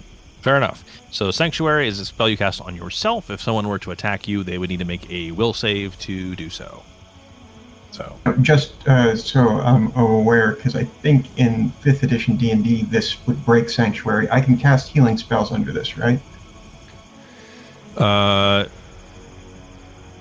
Yeah. If you use a hostile action, the spell ends. So if you attack someone or you cast an offensive spell, it would end. If it becomes a gray area, I'll make a decision, but healing spells wouldn't end it. Thank you. All right. So at this point, out of the sky, Oh God. Great. can you guys see it coming? Oh jeez. It's now I can see it. That's a giant bird. Oh, Yeah. Sweet. Yeah, it is. That's a large bird. Sorry, not giant. Giant would be 2 more. 3 more. No. Giant isn't a size. Oh, it's not? No. Oh. It's tiny, small, or diminutive, tiny, small, medium, large, huge, gargantuan, colossal. And I'm going to push up my glasses and move on. Okay. Wait. Speaking of foul weather, So this bird flies in over top of the group. Oh no. To the front. Oh, no, come on. Front. What? Okay, whatever. It's there over the wagon. Okay. And it starts tearing into the canvas on the wagon. I would like to go after its turn is over. You got it. Thank you. So it does. The wagon doesn't stop it from being attacked. So it is now like basically perched on top of the wagon. It has torn the canvas, and it looks like it's rooting around inside with its foot, just screaming like in your face. So rude. Indeed. All right, Hogo, you're up. First thing first, I'm gonna nature check to see what this is. First, I'm a craftsman. 22. 22. This is a giant osprey. It's a big old bird, sometimes called a seahawk. They are from Seattle sometimes.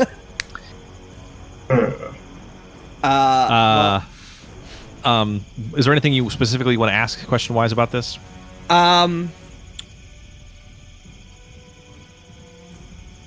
It's like, what's its best save? Okay, that's fair. Its best save is willpower, which Great. may surprise. I'm sorry, that's not true. I lied about that. It's reflex. Okay, I would have been surprised if it was willpower. Great. And- I like that. Mhm. And it's within touching, like I could reach it, right? Yes, it is currently perched on the back of the wagon. If you stood up in your seat, you could definitely reach back and grab it. So it'd probably be an action to stand up and then an action to do whatever else you're going to do. Okay, so I couldn't cast Chill Touch on it this turn. No. Okay. Well, in that case, I'm going to bark at it, Okay. turn around in my seat, and cast Ray of Frost. Okay. Let me get to the right. Sorry, right there it is. Ray of Frost. Jeez.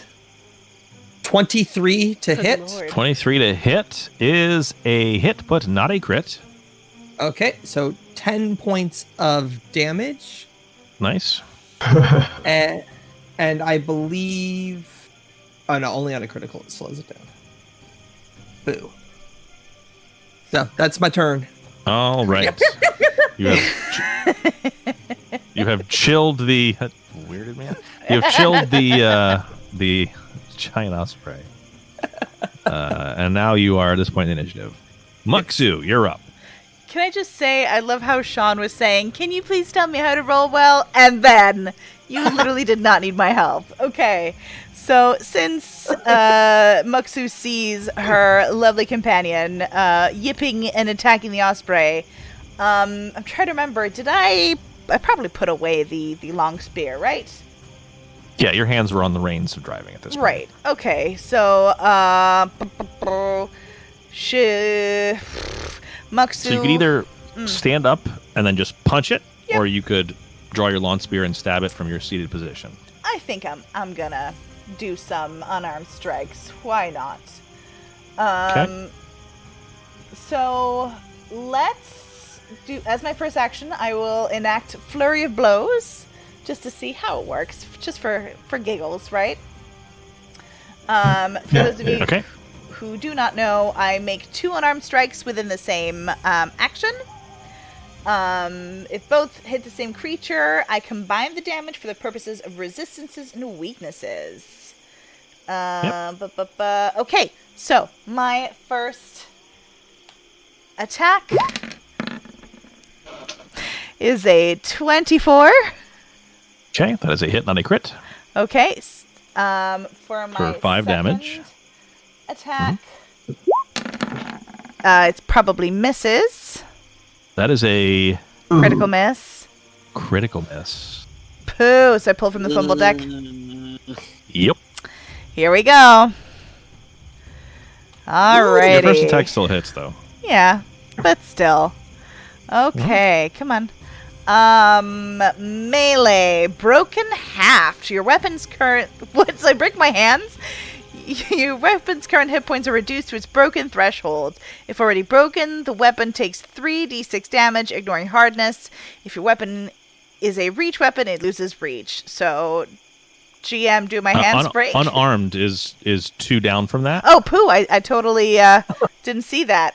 You hit yourself instead of the target. So you do 5 damage to the osprey with your first attack, And and then 5 8 to damage to your face with the second attack. Great! Awesome! Wow. So that's my An first... auspicious start for our monk. No, Muksu, hit that one, not yourself. I could have sworn it was in my face. And you have 1 action left. Excuse me. Can I enact my Tiger Claw stance for the next round, or is it something I have to enact at the beginning of the round? Does that make sense? Tiger Claw Stance is just an action. Once you spend that action, you are in Tiger Claw Stance. So it doesn't matter at what point in the round you do it. It just gives you access to the Tiger Claw Stance abilities, which is the Tiger Claw Strikes, which give you a larger attack bonus or attack die and slashing damage if you want it. And also the ability to make 10 footsteps instead of 5 footsteps. Okay. So in that case, you guys would see that poor Muksu's face turns purple in the blush they are currently experiencing, and they will get into the tiger stance in hopes to redeem themselves. And that is my turn. All right. Oops, I went past everybody. Okay, so at that point, you hear another screech.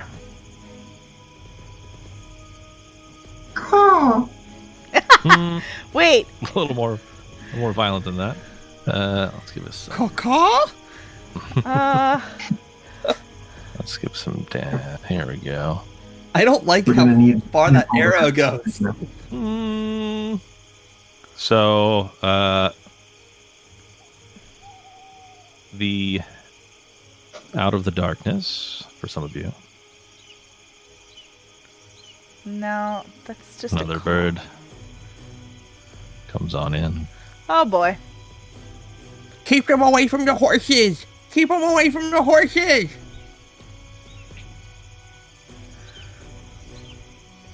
And it's going to fly in. It can't get to the... It also looks like it's trying to get at the wagon, but it can't because its friend's on top and you're in the front. So it is instead going to attack Muksu. Oh no! Oh, yes. Okay. Does a 27 hit you? Fuck. Yes, it does. It's not critical, but yes, it does. Okay.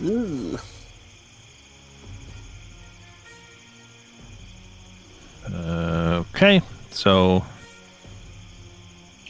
right, that specifically has to be a Talon. All right. What?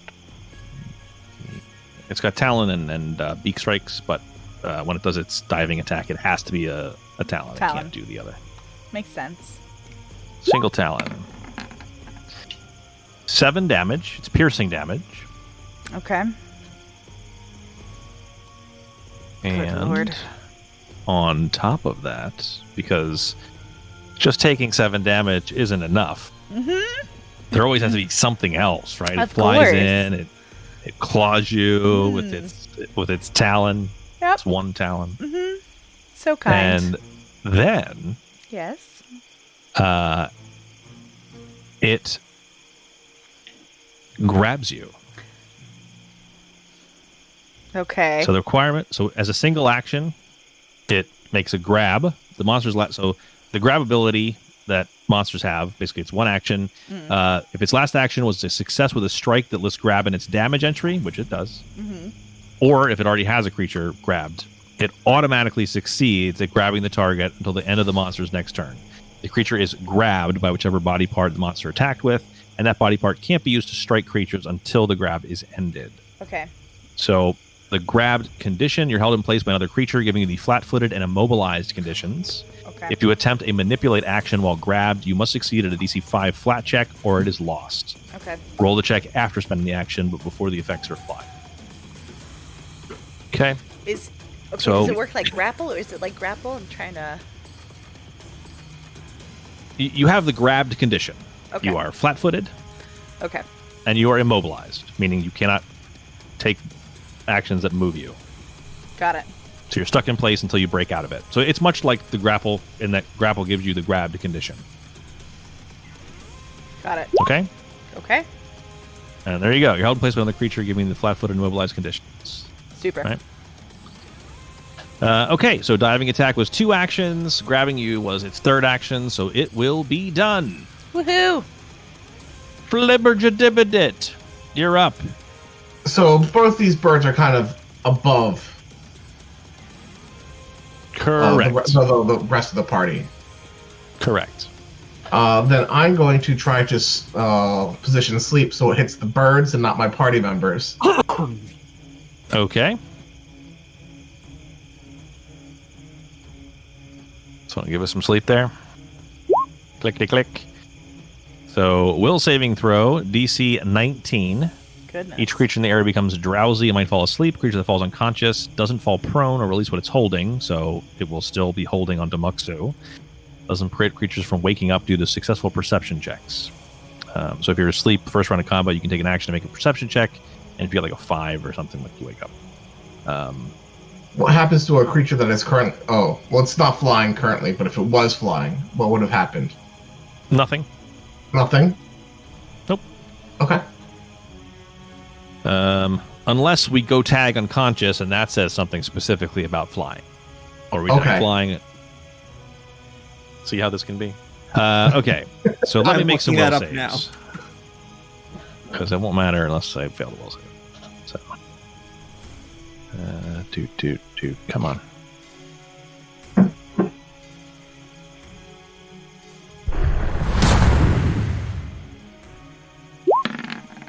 Uh, 18, so the first one fails it.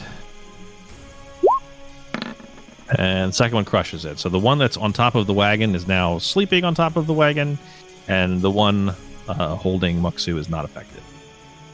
Okay. Okay. And then as my final action, I will pull my rapier. Okay. And at that point, not on this list of people, are the horses. Oh. Oh Mhm. boy. Yeah, giant birds. That'd be terrifying. Yes. Yeah, it kind of would, right?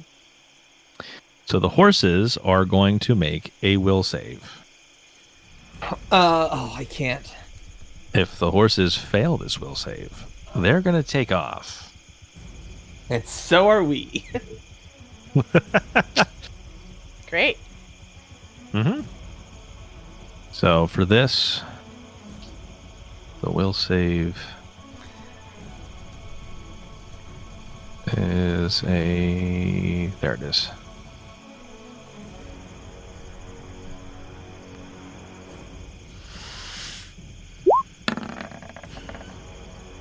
$16, that's okay.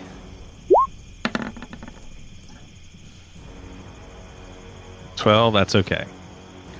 So the horses are hanging out in place there. I just put the first half of unconscious in there, just so you have it for the bird. A wheeling or holding. You do not. Yeah, but this says you don't fall plumb. So, yeah. All right. And with that, it will be the beginning of the second round of combat, but it's 3:20. So let's take a break. Boy. Let's say 3:30. We'll be back. Who is on second watch? Is that you, Sean? Me. I believe so. Okay, so Sean will take second watch while the rest of us take a quick break, and we'll be back at 3:30. Whoosh! Whoosh.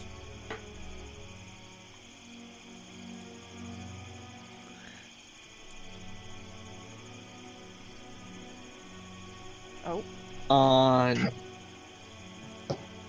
What's going on here? I really enjoyed the Taloned joke, by the way. That was really good. I appreciate that. Flibberty is pulling on his what? His gibbet, I think. Rapier, his rapier. For a family show, I think, for the most part. No, we're not. Now we can get all... No, you're... All right, fair enough. All right. Now, yes, now we can get all the pupper trivia that you want. So fire away on your questions about Ahogo or Shunies in general. Anything you guys want.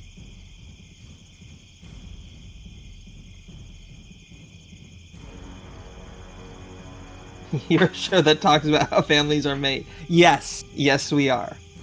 Absolutely.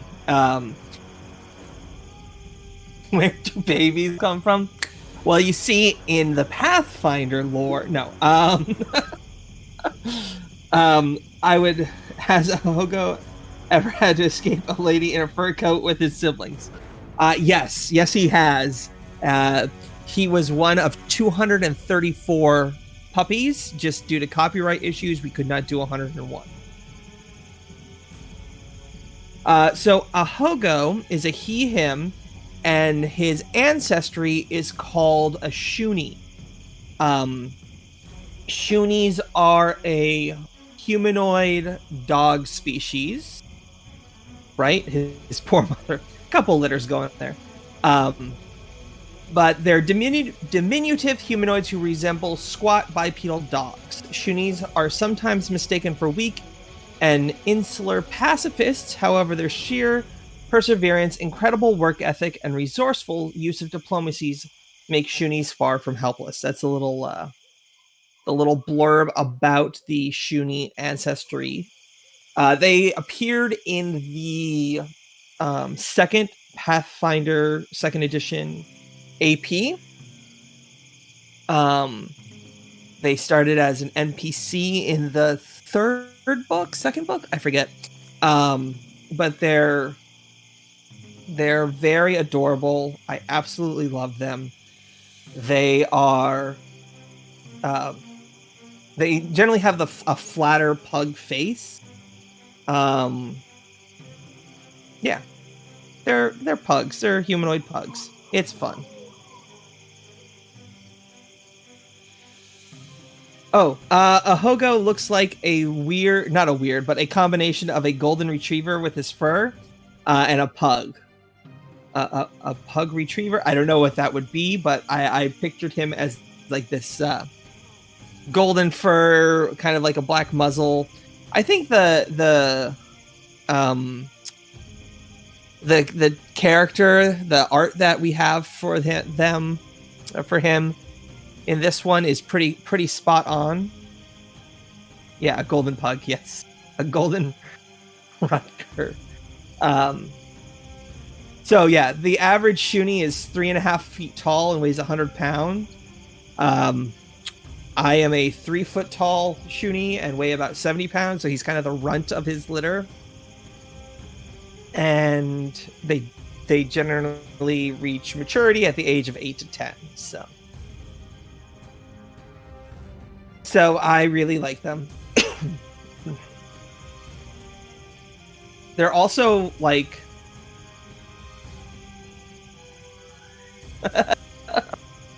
please send it to Charby.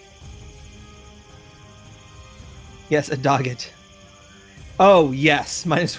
So since one of the like benefits they get, it's called blunt snout.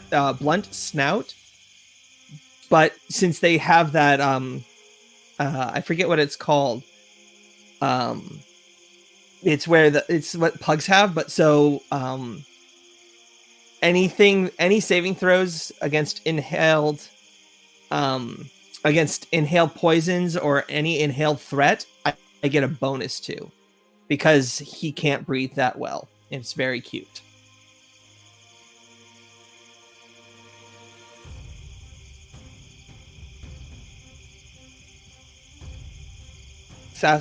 Something Facilic, I think? I don't know.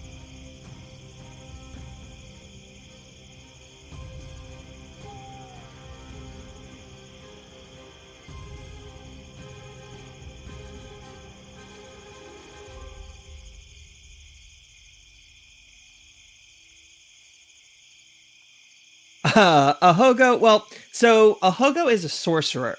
So he's very simple robes, very like plain drab clothing, not to stand out too much.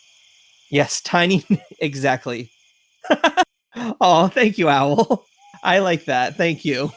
Yes, so very simple clothes, maybe a robe, but you know, since he is a smaller pug-esque character, you know, tighter, not like skin tight, but like a thunder jacket that you would wear for that a dog would wear. So I think that kind of fits him and his look. Yes, escapist, absolutely.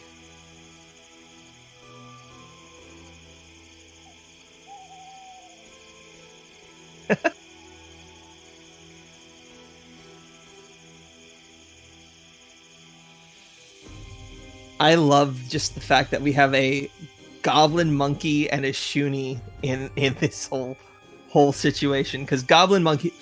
So I have an affinity for any non-humanoid creature in any tabletop RPG. Like the cuter and funnier that they are, the more I love them. So I'm really looking forward to the new book for Pathfinder 2nd Edition, because it's going to introduce cat folk and Yosoki, which are rat folk, and I'm super excited about those because, again, I love small creatures that are, you know, humanoid, that become humanoid. Gnomes are also a favorite of mine. I love gnomes, especially with the Pathfinder lore about the bleaching and stuff like that. And with the way they Paizo has taken the rat folk characters in Starfinder and kind of brought them back into Pathfinder, I'm looking really forward to it, because I really do love the rat folk. So I'm excited about that new book. Also, they put in kind of I forget what they're called, but it's like you can be like a rat folk Aasimar, or you could be like a rat folk Dhampir. With this new book, I'm really looking forward to that type of stuff. It's going to be weird and crazy, and I'm super excited about that. Right? Absolutely. Also, you know, for me, I play tabletop RPGs to kind of escape the world, and as human, as I am a human, I don't need to play a human on TV or, you know, on Twitch. I can do that in my real world. So let me play something different. So it's something I like. So I see some of the cast back. I see all of the cast back, maybe ish. I'm getting a kind of, oh, okay. I see someone shoveling food into their face. I understand.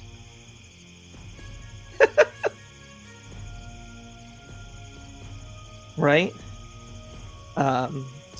Also, just to plug, yes, we do have. This is an old merch. I don't think we actually have this shirt available anymore, but we do have merch. So, please, if you are interested, take a look at our merch store. We have masks now. So if you want to go out there and wear a mask with our logo on it, if you have to go outside, please wear a mask. Please be safe. But we also do have masks now. It's coming shortly for me because I ordered one. But we have some really cool merch. We have a little bit of everything. We have like everything from phone cases, masks. Charby, don't burn your mouth. Yes, tank tops. I will talk to our designer, aka Charby, and Christine from the podcast, and get them to throw some tank tops into the store. But yeah, I think we're all good to go. I think everyone's back. Yeah, well, absolutely. If there is something you want, and we can make it, we will absolutely just let us know, and we will try and.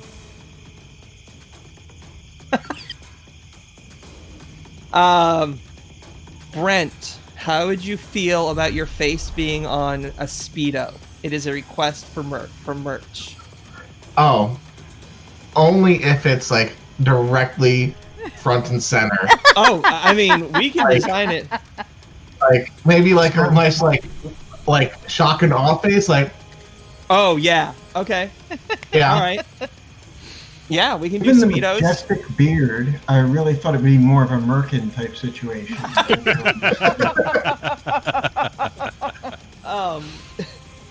Yeah, but we have everything.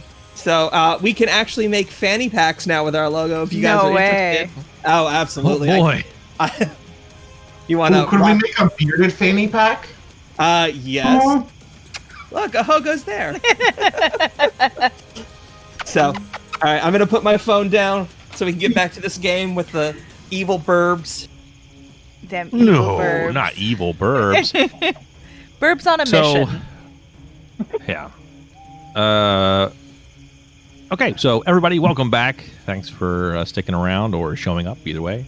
I didn't do it at the beginning. I meant to, which doesn't count for anything. But I wanted to say thank you for all of you out there that helped us. We are now affiliate status with this Twitch channel, so we can accept your bits and your subscriptions and things like that.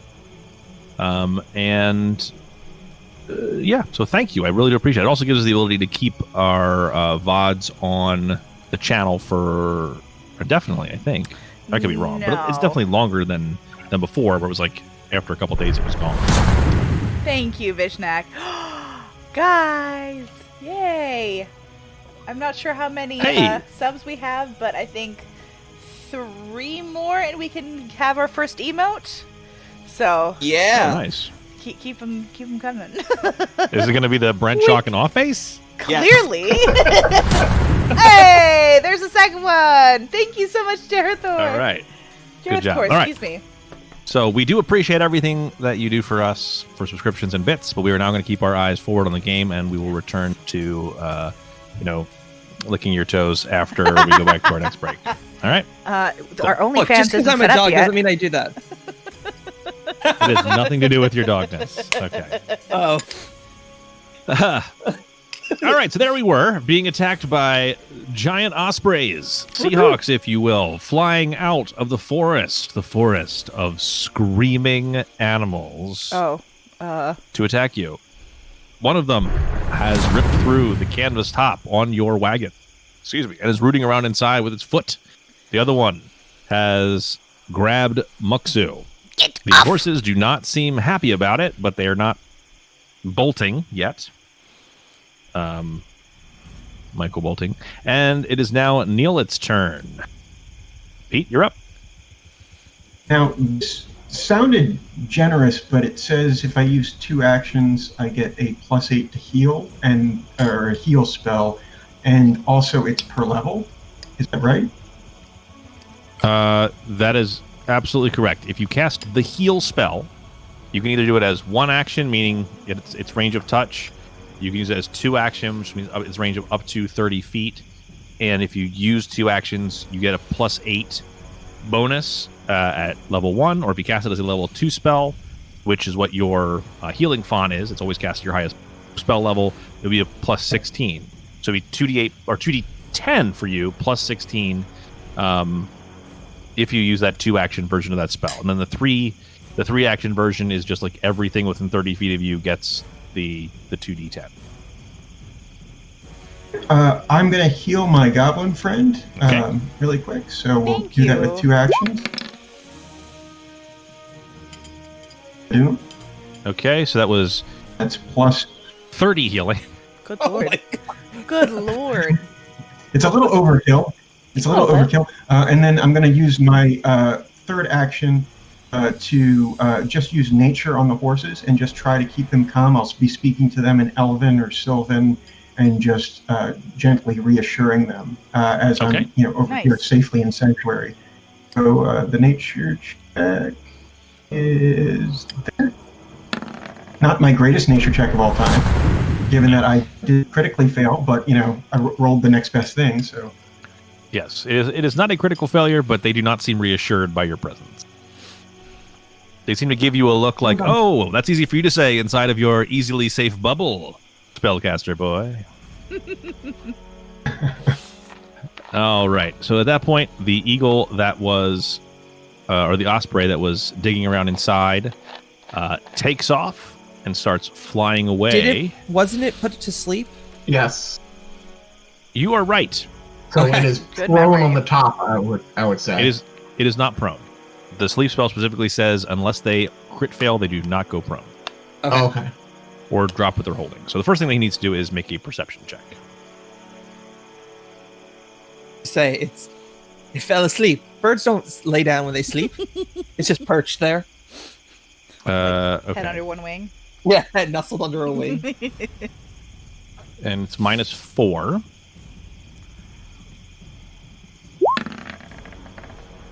Oh, It wakes up. Oh, It good hears all of lord. you God damn. mucking about. And it grabs something from inside and it takes off. Curses! Ugh. All right. So let's zoom out a little bit here to give me some perspective. I need perspective too, but Different kind. yeah. Well, hey, man, Hmm? you're not wrong. Not about right or wrong. Okay, so there-ish.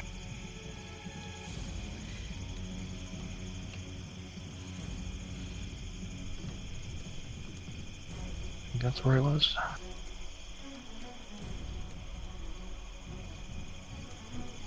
One more square. Okay. So he is moving on.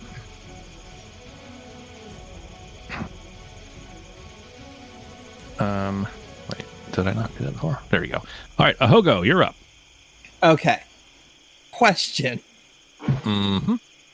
I have to be able to see the creature to hit it with a magic missile, correct? Yes. Okay. So since that bird just darted into the darkness, I can no longer see it. So those of you looking at home, you're all seeing Muxu's vision, which is basically infinite, because now in second edition Pathfinder, they don't give you, like, it used to be like dark vision 60 feet or 120 feet. You could see the dark up to a certain range. Now you can just see in the dark. So as long as nothing is in your way and you could normally see it with light, you can see it in the dark. But I believe Hoga only has low light vision, so I can only right, so you see. probably see like there-ish. This is the edge of my vision. I'll pin Yeah. on the map. So Yeah, so that's kind of where I drew. yeah. Yeah, so Okay. it's beyond his vision. It's swooped off into the darkness. So in that case, I'm gonna growl angrily as best as a pug can, and I'm going to reach out and grab the other large bird that is near us with a shocking grasp. Okay. That's 2 actions, I assume? Yes. Oh, goodness. 19 to hit. Good lord. 19 to hit will hit.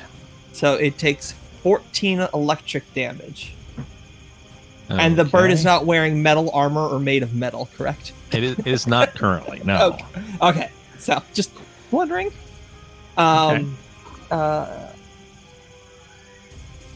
You also take 1d4 persistent electrical on a hit. So I need to roll. No. If the target is wearing metal armor or is made of metal, you get a +1 circumstance bonus to your attack roll, and the target also takes a d4 persistent electricity damage. Okay. So, well, then I will... It just takes 14 damage, which is nothing to sneeze at. No. That was 2 actions. And for my last action, I will draw a dagger. Ooh. That was pretty ballsy, considering your friend is attached to that bird. Brian, no! Yeah, electricity arcs between the Aeon Stone and the bird. Okay, so you draw your dagger. That's it. And I bumped my mouse. Muxu, you're up. Sorry, we just got a hype train completed on Twitch, which is super exciting. So, question. Would I be able to still retain my tiger stance, or was it broken since I was grabbed? Nope, you're in stance until you decide you're not in stance. Okay. So I'm going to take advantage that I'm still in my lovely tiger stance to go ahead and attack the claw that's around my middle, I'm guessing. Yep, sounds good. I kind of pictured it just grabbing the top of your head. Okay, I'm attacking it. All right, how is 29? So 29 would be a critical hit. But it isn't? No, I think it is. I don't think being grabbed stops you from attacking at all. Okay, sounds good. Just being a butt. All right, so that would be 7 slashing damage. Yes, do I draw? Plus, however, your crit modifies it. Let me So draw your crit card. Because you do have a name. You're a named character. Yes, my name Muxu. I'm guessing it's this one. It's I wish slashing. there was a way to put like the cards you've already collected to one side. I don't know how that is. It's left to right. Yes, exactly. So this should be the correct one. So for slashing, severed spine. The target must succeed at a fortitude save or be paralyzed until healed. Okay. So let's get them fortitude saves, which we've I'm already not- established is not its best save. Oh, Lord. Because reflex is its best save. So that's a 19. I forget what it is that you have to save against. I don't know what the DC is. Yeah, I will look that up. Give me 1 second. thank you. Okay. So 19 seems good. So let's assume it doesn't take that. But either way, you do double damage, right? So Right. You do 14 slashing damage. So we're not taking the critical damage that Roll20 offers up? No. Okay. I'm just going to double the Double it. middle one. Sounds Like good. rolling 2 different sets of damage seems dumb to me. I'm just going to pick one. Absolutely. Because you'll always be disappointed one way or the other. So. Fair enough. I think we can turn that off, but we can talk about that later. Okay. Okay. Sure. We'll make a note. Escapists, What make a note. do we got for... So for my second what do we action... got for... what do we got for the fortitude save? Do we know? Sean? I'm still. It's downloading. Give me a second. Okay, no problem. So either way, you've taken 1 action. Right. So What's your second action? I will ride this puppy out. So my second action, I will attack one more time. How's an 18? That will miss. Poo. Okay, so for my third action, what do I have to do to get out of the grab? Is it a fortitude? So with grab, you can use I think you can use either athletics or acrobatics. Okay, so since athletics is my stronger one, I imagine Muksu kind of just like muscles out and like pushes against the eagle's claws until they can get enough leverage. How's a straight 20?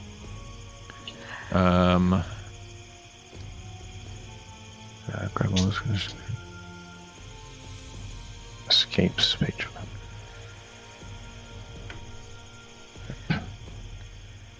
Sorry. No, it's okay. I can talk to chat while you figure that out. This is not fun to watch. I apologize. Oh, don't be silly. We all go through these moments Grappling of how to play ever this been game. fun to watch?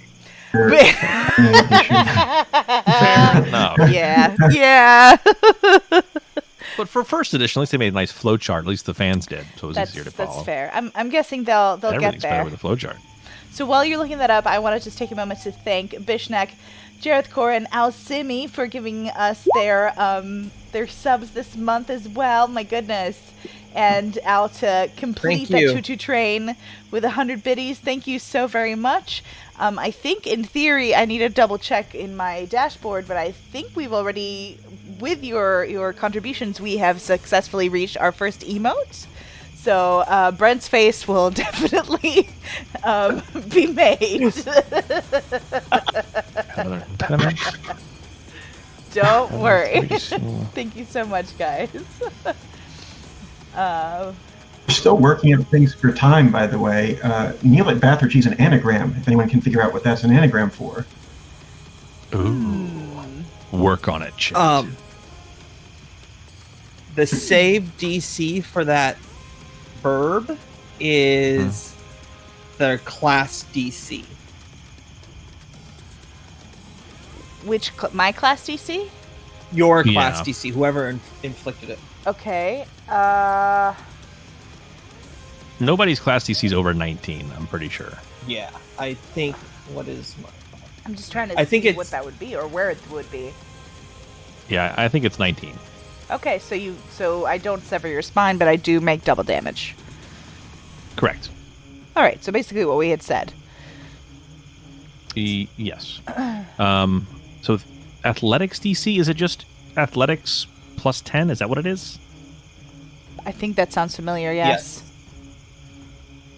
So your class DC, Haya, is equal to 10 plus your proficiency bonus for your class plus the modifier for the class's key ability score. So you're a monk, right? Yep. Mm-hmm. So your key ability score is athletics. Strength. Oh, you're right. Yeah. Yes, sorry. Which is strength 4 or dexterity, your choice. Hers is strength. Yeah. Okay. So that's 14, and your she's trained. Everybody's trained at this level, I think. Yeah. So it's 2 plus 3 is another 5. Class. So 10 plus 5 15 plus 4 is 9. 19. That's it. Isn't it plus 19. 1 with train? No? Train gives you plus 2, and that's part of the plus 5. You're right. Got it. Okay. Okay. So now it's to get out of your grab check. I rolled a 20. And that is enough. That is enough? Excellent. Yep, you break free. Sweet. No longer being grabbed. In that case, I think that's my turn. That's all 3. It is. Yep. All right. So now it's the Osprey's turn. It's going to fly this way. For its second action, it's going to root around in there for something delicious.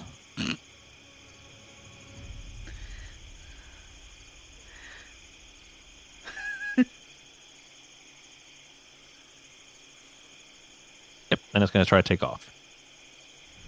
5, 10, 20, 30, 35, 40.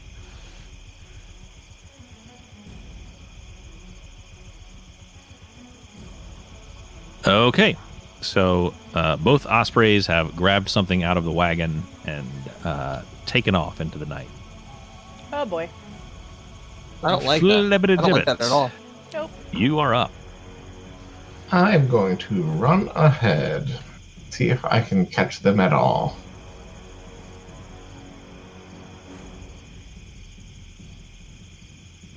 Okay, so you have a speed of 25. 10, 20, 25. I realize now that light does not follow me,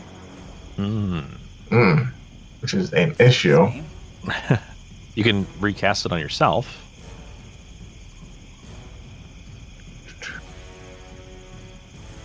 Which I think is possibly 2 actions. It is 2 actions.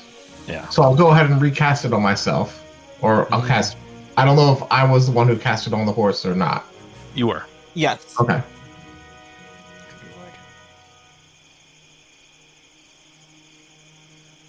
So light should have moved.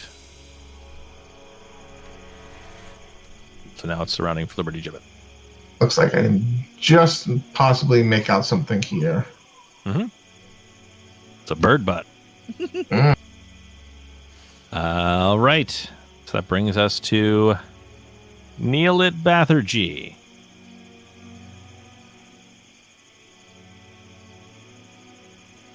I'll move up and then be dropping my sanctuary when I cast a divine lance on this one right here. Nice. Okay.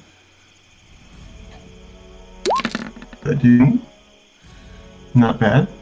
Yeah. Okay. Attack is damage. 23. Not That will great. certainly hit. For 7 damage. Right. That's all my actions. Okay. 7. All right. Hers not happy, but it's still moving.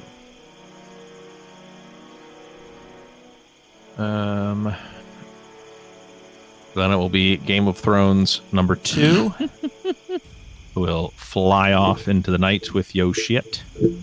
Rude. Don't think I can keep up with him now. He is going to move 180 feet per round. Good lord. Oh, jeez.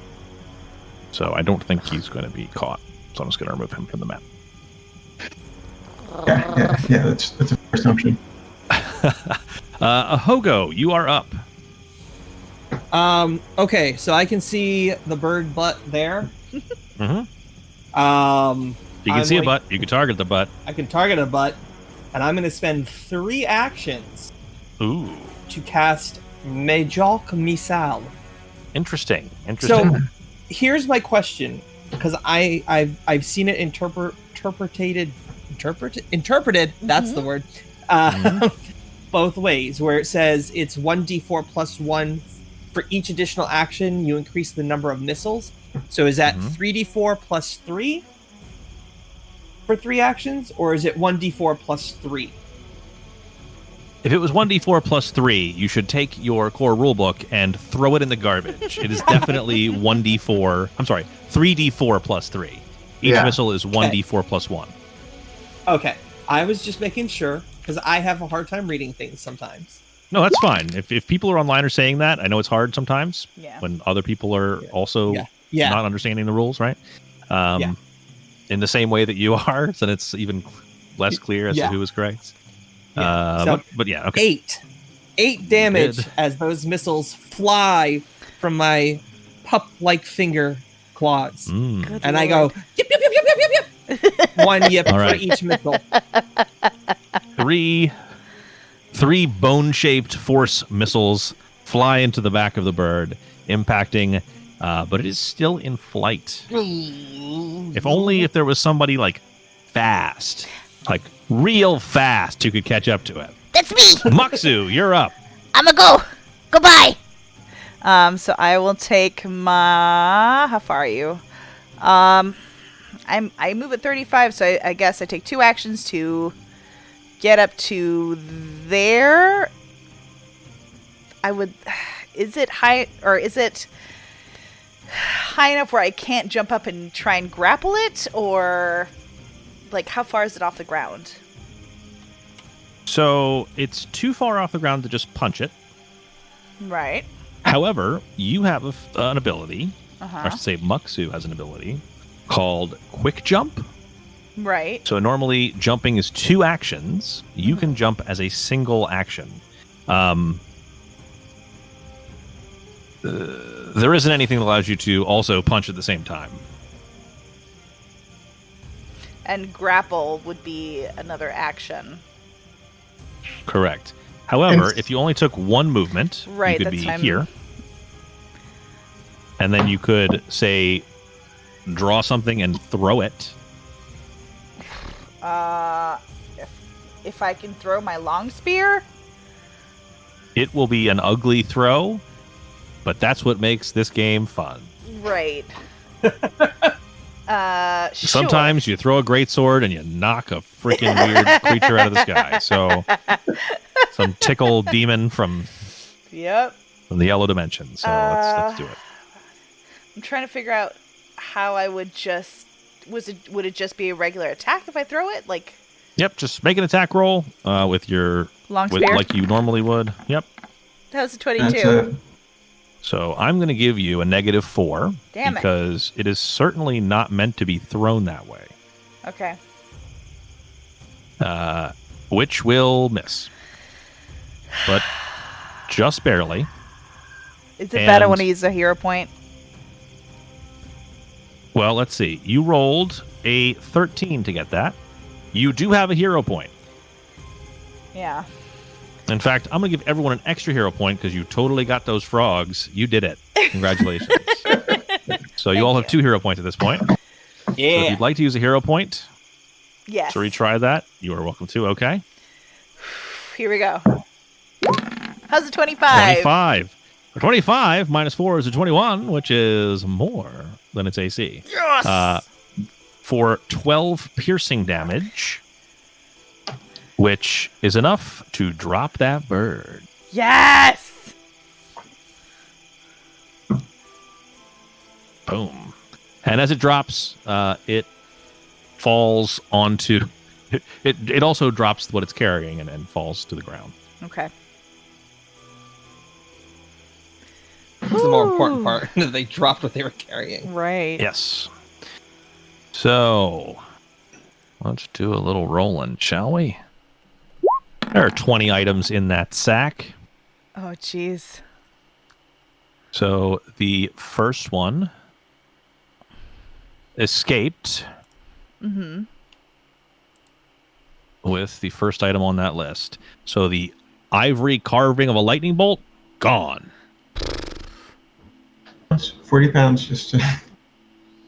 Yep. The second one was trying to escape with the 12th item. So it tried to grab that bronze medallion, but it dropped it. And Okay. the bronze medallion is no worse for wear, having been dropped from 10 feet out of the sky. So Okay. You are And we welcome to identified use that as magic, correct? it is magic in some way. But we don't know what it does. Correct. It is beyond the scope of a 10-minute examination. It probably will take some weeks to see. It might interact with the statues because they're also magical in some way, but you, just casual examination of the detect magic is not enough. I thought it was going to be funny if they made off with 150-pound statues. Those damn birds. Right. Ooh. What is their wingspan? 200 feet. They have immense torque and lift. All right. Well, congratulations, everybody. Woohoo. Let's just say hero points all around. Bing, Nice. bing, bing. Thank you. We have 3 Um, now? Yes, except for Muxu, who has 2. Two. Well, Muxu's the real hero in this. Which is why she has fewer. 'Cause Yep. she used it. I sacrificed Anyway. it for you guys. So, so there you guys were, traveling through the forest. The top of the wagon is now damaged. It's open to the elements, or any other critters who might want to fly out from the sky and jump into it. But Does anybody have some sort of mending that they can do to it? Well, first and foremost, how is everyone feeling? Are everyone healthy? Everyone good? Well, I'm good. yeah, thanks to Neil, I'm definitely okay now. Did you call him Neil? Yup. Okay. That's my name, It's Neil. fine. It's very It's my familiar, nickname. but it's fine. It's my nickname for him. It's fine. Well, then if everyone's okay, we could take my sleeping bag and kind of toss it over and tie it down, unless someone has magical mending, because I don't. I do not. Yeah, Physical I don't mending either. and other things of that sort. It's not within the portfolio of the God of Love. I'm also very tired suddenly. I feel like if I mended things, things will just start exploding. So let's not. Okay. Okay, so I take my my Sleeping bag. bedroll and I kind of Okay. slit it down the side and to like double it open. Mhm. Throw it over top and then like try and lash it with my doggy paws. Makes sense. There's an actual feat called nimble paws where you can do things better, but I don't have that. So it's like, Okay. So, do you have a bedroll and also a rope? yes. Well, Okay, not so- anymore. Right. So, with a makeshift, some time and some makeshifting, you manage to at least put some covering over the wagon. So All right. We Good job. we're sure that these birds were sent by someone, right? It's unusual bird behavior. Absolutely. Absolutely. Okay. onto something perhaps, but that said, we could go after the one bird. There's means at our disposal to do so, but given that we're going through the woods at night in the rain, I think perhaps we best write that one off for the Pathfinder study. I would yes. agree. I also think we should rest. Hmm. It became very very tumultuous very quickly out here. How long is the journey all the way back to Absalom? It is some distance. As in, is it going to be another 8 hours, or is it going to be 4 days? It will not be a number of days. I mean, you got here by boat in the better part of a day because the seas were very rough. It took longer. So the journey is, if let's say you got up in the morning, assuming you all didn't get murdered by giant birds on your way to Absalom, you would be there probably by dinner time. Well, it's like, if we continued through pushing on through the through. night. Okay. Yeah, it's like an 8-hour journey. Yeah. Okay. Correct. Roughly. Okay. Well, if it's that, I mean, It's up to you. You all can do what you like. Mm. The question is, Matt, what have you prepared for so we can not do that? Yep. shiny rock. Leave Brian out of this. Sorry, Brian. I say we continue forward. Yeah. Okay, let's push on. All right. Oh no. I've prepared for that. I Move circle 3 times on the On the place seat. where I'm going to sit, and then I'm going to sit Mhm. down. Okay. If you want to put some light out front for us, and then I can keep this light in the back. Yes. You know, I almost will- double our vision. I take the light off Brian and cast it on the front of the horse. Actually, I'm gonna cast it right here. The whatever this is called that sticks between the two horses. I'm gonna cast it at the The front yoke? of that. That's it. I'm gonna cast it on the yoke. Someone played a lot of Oregon Trail. Yeah. So don't worry about it. Wow, not judging. I'm more envious than anything.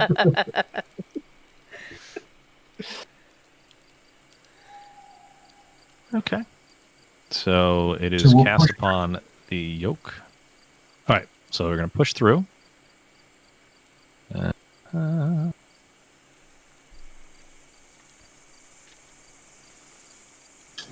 Like that yoke her up. Uh-huh. I'm just gonna mute Sean. I hope that's okay with everybody. Okay. Yeah, server mute sounds good. All right, here we go. Okay. So you have survived the attack by ospreys, by Seahawks.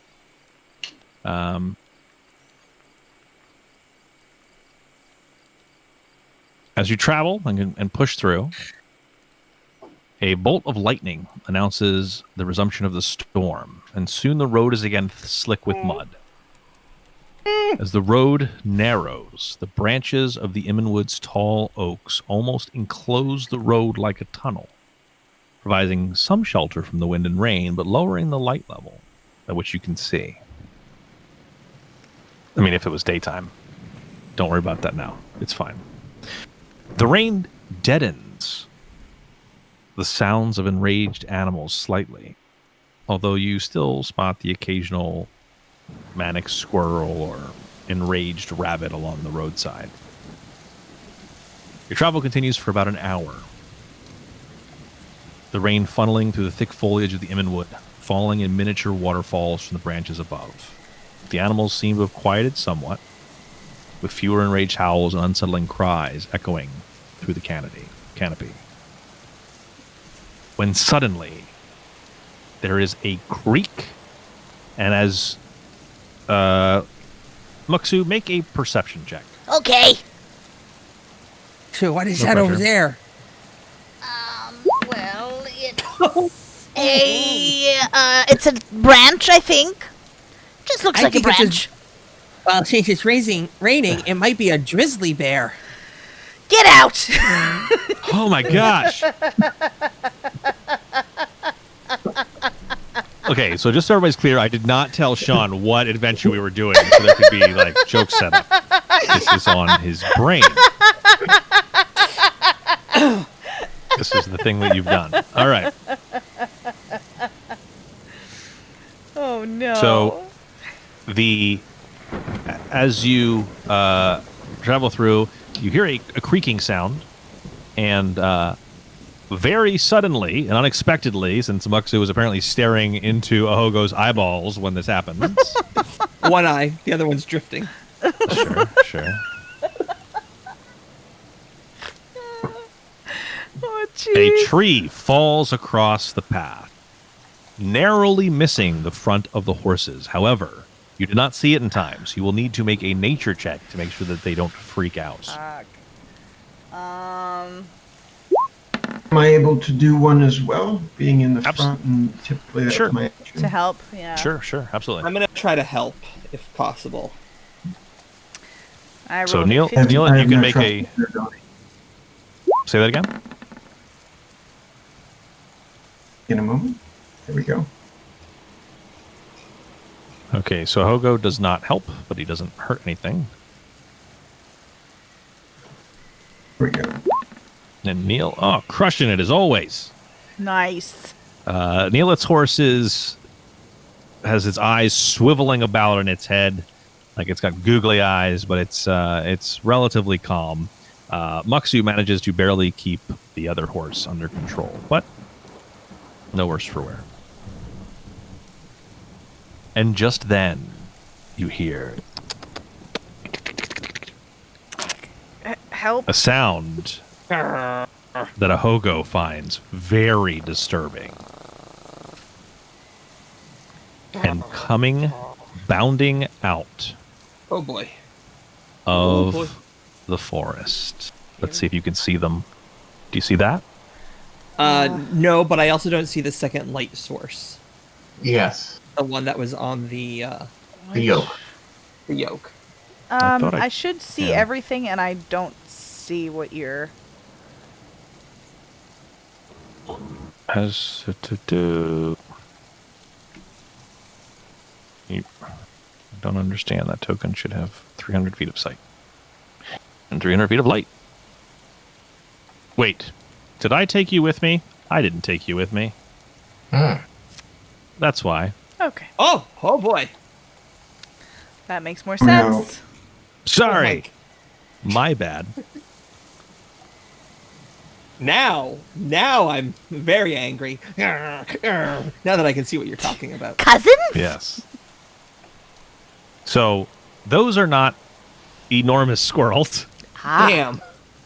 Those are swarms of squirrels Oh, who are jeez. foaming at the mouth. Oh, now I'm really scared.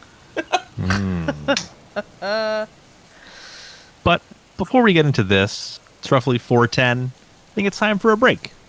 So, Brent, I believe, has volunteered to be on third watch. Is that correct? Yes. Okay. So, What? what's up? No? I'm looking at chat. Okay. Blaze it. Yes, 4:10. Blaze it.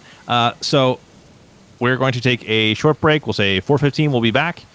Brent, hold on the fort till then. Answer some questions. Show the fans some love, and we'll be right back. I hope they're ready for 5 minutes of uncomfortable silence. Whoosh. Stare directly into the microphone, the camera too. Yeah, just.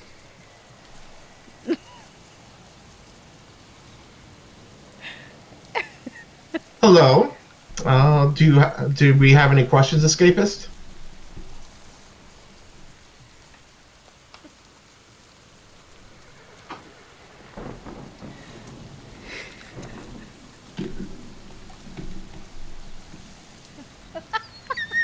I don't think I have any lotion. Oh, wait. I have some suntan lotion. Do you need suntan lotion for something? Other than that, it's medicines and alcohol. I'll do it in a pinch. No one knows what they're doing in this adventure. It's one clown and a party of clowns trudging through the forest.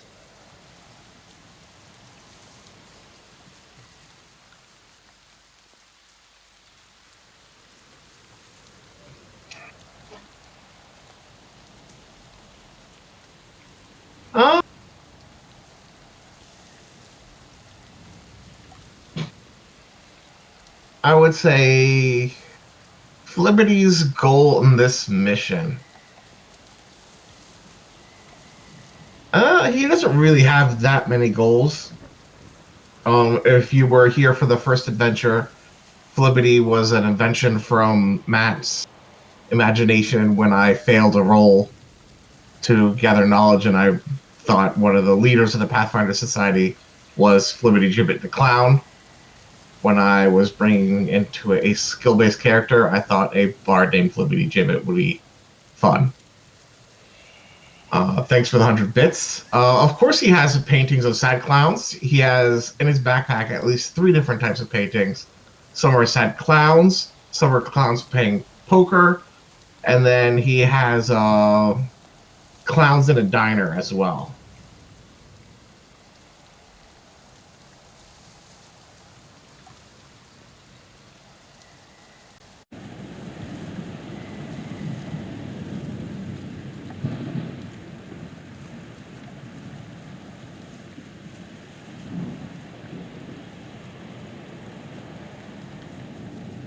Yeah, I mean, he likes the art, but recreated with clowns. He likes tacky art, but replaced with clowns.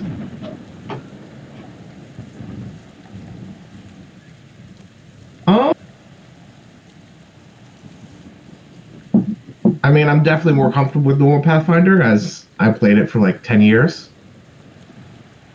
But it's a pretty easy transition. I wouldn't say it's hard in any way. It's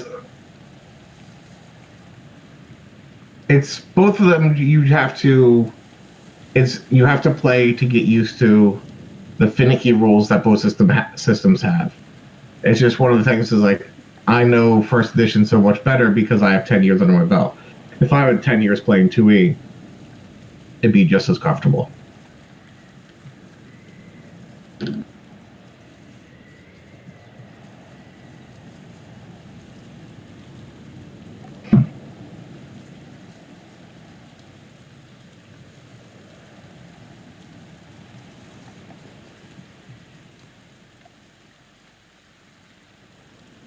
So how are you guys doing?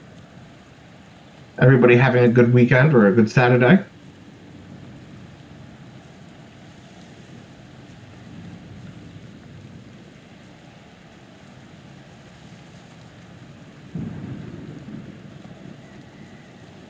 Favorite character?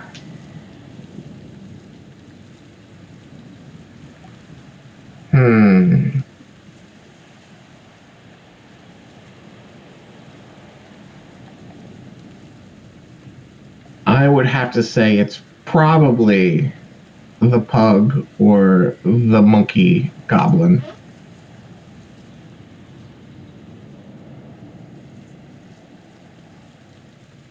They are both been very entertaining, and I didn't expect either of them. I knew Haya was going to play a monk. I didn't realize it was going to be a monkey goblin.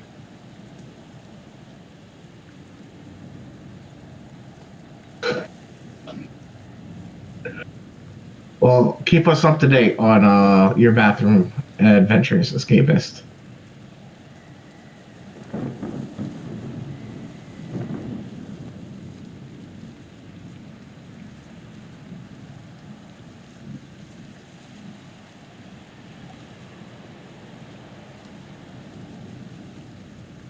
Let me see.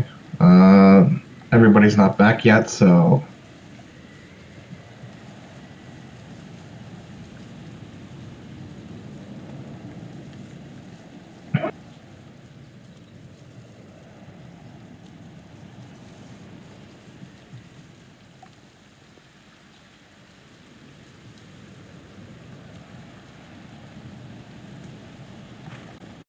I thought Fliberty was going to be the chaos in this group, but the other characters have proven me very much wrong. And I'm more than happy to sometimes take the back seat for another character to be that chaos. Of course, it's what was his name? It's A-Lit Bath Orgy. Yeah, obviously that's his anagram, A-Lit Bath Orgy.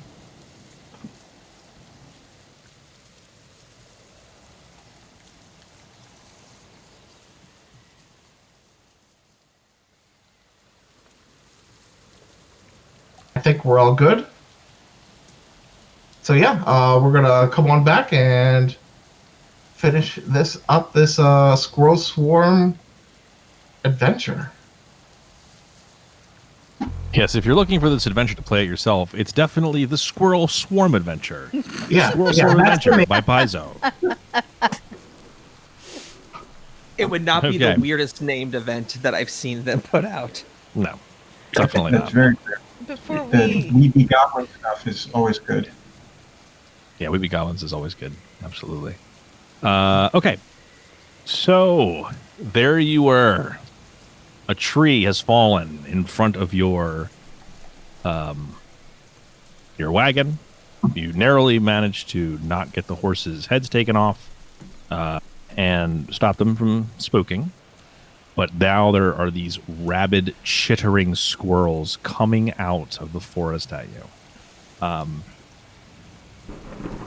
Let's, I guess, roll initiative, right? Is it still night? Sounds cool. It is.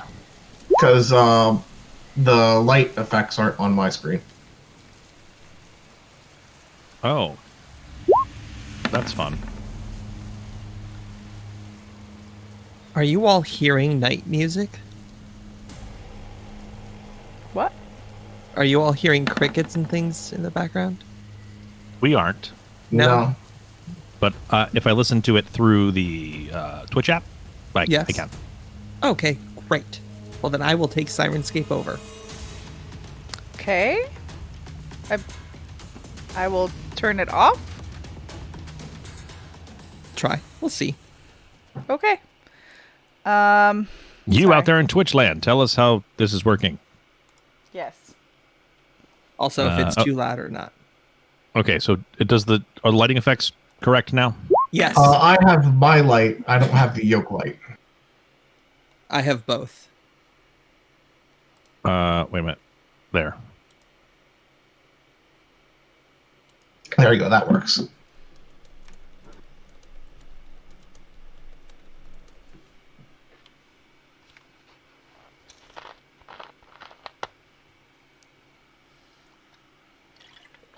Oh, so maybe it was from Haya that we were hearing it.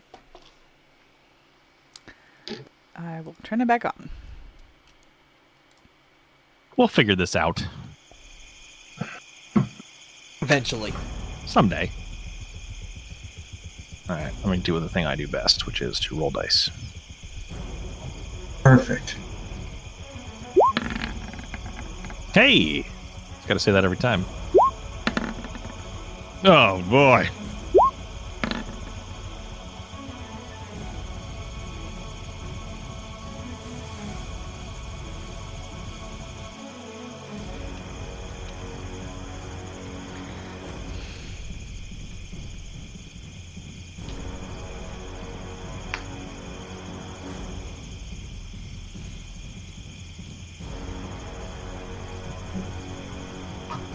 I like the middle roll that you did, Matt. If you could keep them all in that one area, I'd be much happier. Just I will take that under advisement. thank you. That's all I asked. Okay. That's all I'm asking. I'm not saying you have to, but That's good. just know as a player, I would appreciate it. Thank you. Okay. So, these things are quick. I've got the drop on you, apparently. Sorry. So here they No, come. the tree got the drop on us. Oh, no. It's not just your character, it's you too. It's called Alright. bleed for a reason. 1, 2, 3, 4, 5, 6.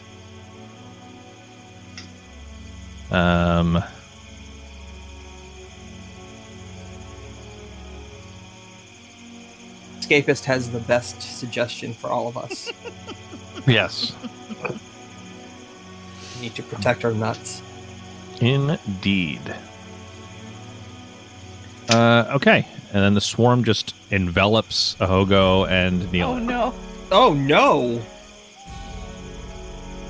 You are all covered, and the wagon and the horses as well, in just this chittering, foaming mass of squirrels. Ugh. Yeah, Mm. pretty gross. Pretty gross, if I had to say. The thing that it was. It'd be gross. Okay, and now more squirrels come. Good lord. You don't take damage from them swarming all over us? Would you like to? No, not at all. What are you Okay, doing? don't complain. Shut up. I was just teacher, you didn't give us homework. Oh, You're that guy. Sorry. Sorry. Yeah.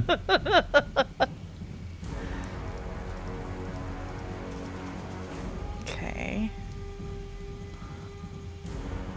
All right, so everyone except Flibberty Gibbert is now covered in squirrels.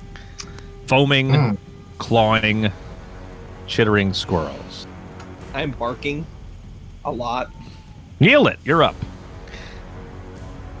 Are they doing anything to me while they're in the square, or what are they? They're just like swarming over me. They're not, like they're biting, or what are they doing?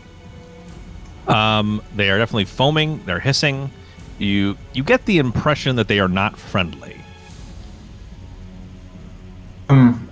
Do I feel like, and this is more because I just don't know how swarms work in this edition.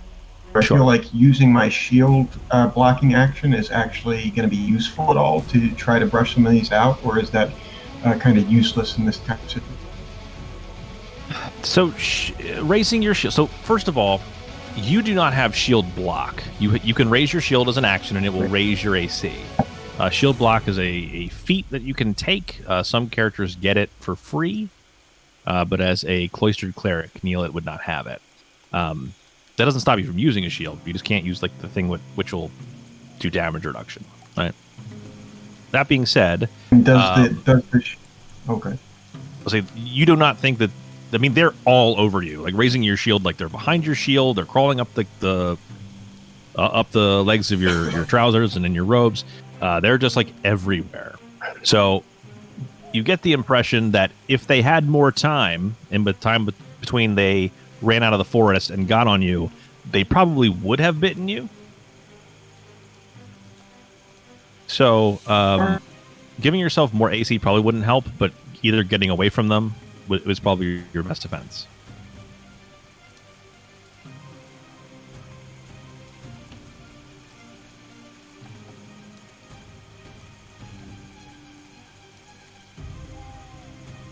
Okay. Run So away. And then two I'm moves. Firing.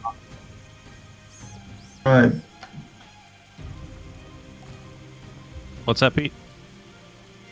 My apologies. When So, I off the screen, yeah. it doesn't detect my voice. But that's it. I'll try to do one move and then do a Holy Lance at one of them. So, or Divine Lance, that is. Okay. So.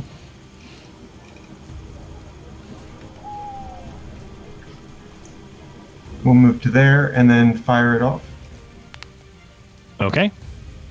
At which swarm of squirrels? That one, That right one there? Okay. Perfect. 27 to hit. Very nice. Nice. So that definitely hits.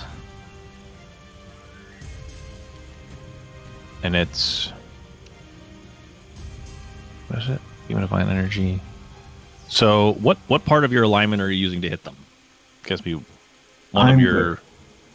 Okay, so you're using the good part of it. So it's 12 points of good damage. And 27 is actually a critical hit. Goodness. Oh, wow. Holy crap. So you can draw your crit card there.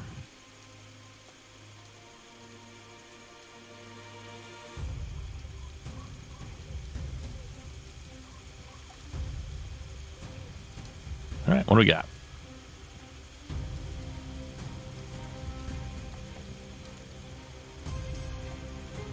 So there should be a spell entry. So it looks like one extra 4. 1d8 extra force damage. Okay. 4. So you do 12 times 2 is 24 plus 4 is 8. Good damage. And these squirrels are toast. Oh.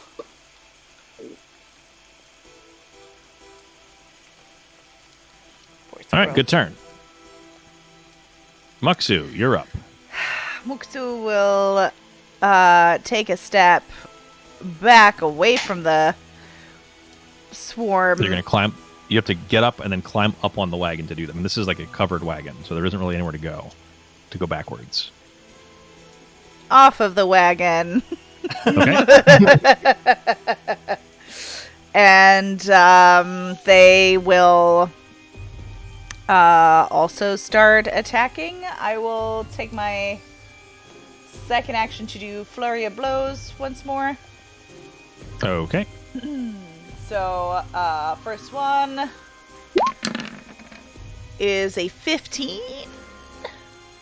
15 will hit. Awesome. Take 8 damage. Okay. Second Well, do your second one because they're 22. they added together, right? 22 will hit but not crit. Okay. So, But it's an additional 10 damage. so 18 total. So, right. Just in case they have, damage reduction, which they do. Oh. But because you did Flurry of Blows and you add them together, that's enough to actually kill this one. Sweet. Okay. And it counts as magic. That's good. And It does. That's not important here because it's still a physical attack. Right. But because she added them together, rather than taking 6 off of each attack, making it 2 damage and 4 damage, it takes It's 6 off of the total. Total. So it's So 12 what? damage, which is enough to kill the swarm. okay. All right. And she still has. I'm sorry.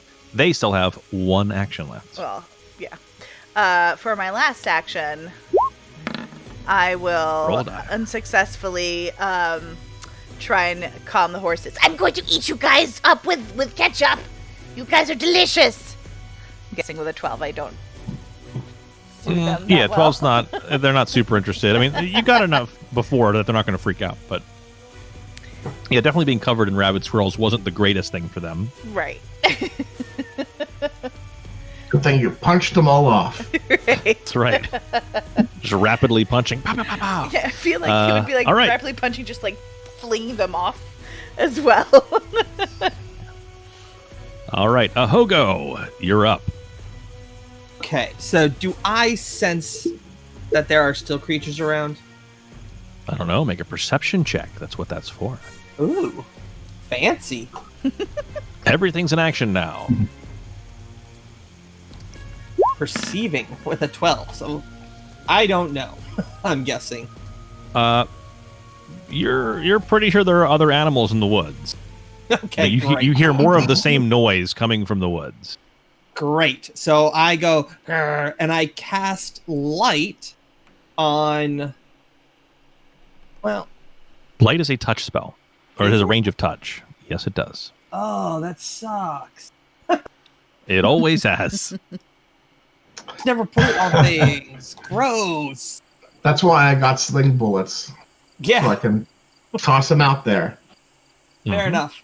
Well, then I will use my last 2 actions to not delay.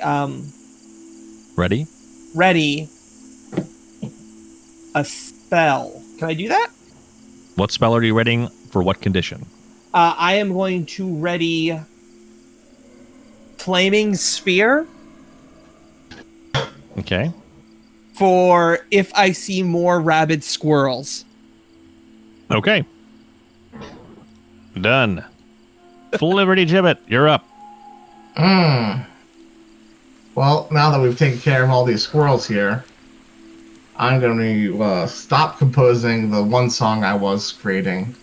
I'm putting Leaving on a Wagon away for now. And I'm Okay. starting a new song. It's called Fuck These Woods. Okay. For sure. Anything else you're doing this turn? I don't see any imminent danger, so no. Okay. You would like to delay? Everyone, we need to move the tree so that we can get further down the path. Well, that's true. That is a good point. Yep. You will need to do that. What? I will come up and I will inspect the tree then Okay. and try to figure out a way that we can get rid of it. Okay. But I don't have one yet. So Okay. I will take a few turns of thinking. Okay. It's gonna be it's a conundrum. How to move tree. As you get closer to it, you notice that there are ropes attached to it. Oh, convenient. We could probably just drag it off then. If there's ropes attached to it. Possibly. All right. So at that point, Ahogo, you let me know if there's something you see that you think would cause your flaming sphere to happen. Since only you can see what you can see. Yes. Ready? Yep. Just say when. I'll say when. If anything should happen. When? Okay. When?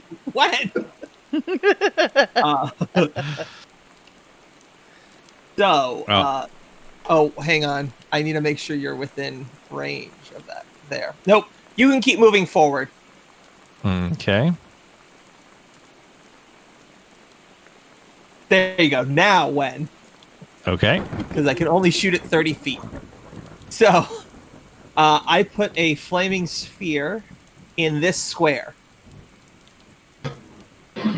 It targets the square, so I need you to make a reflex save. I'm going to push push the button here. So you need to make a saving throw, a reflex save. Okay. And if you fail, it's 14 points of damage. Fire damage.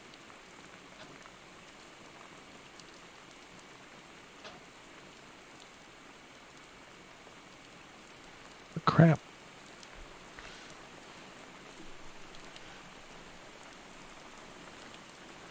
To front.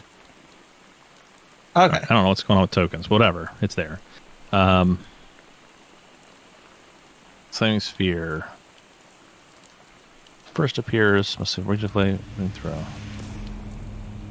Saving throw take no damage. Okay.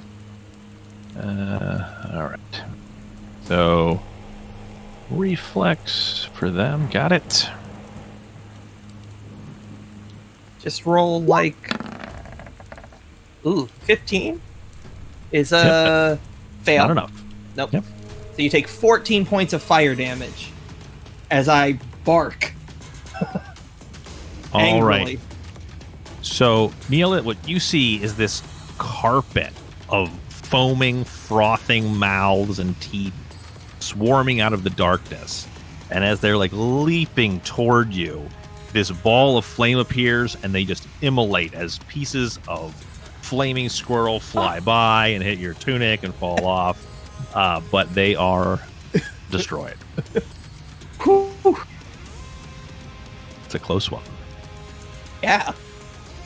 You're also warmed slightly by the fire. I feel like my monsters haven't been super effective against you guys this time. Fine. If there was rope on the tree to pull it down, do we presume that the squirrels pulled the tree down? Yes. They're the only ones here. No time. Must have been bigger squirrels that pulled it down. Dire squirrels. Dire squirrels. Yes.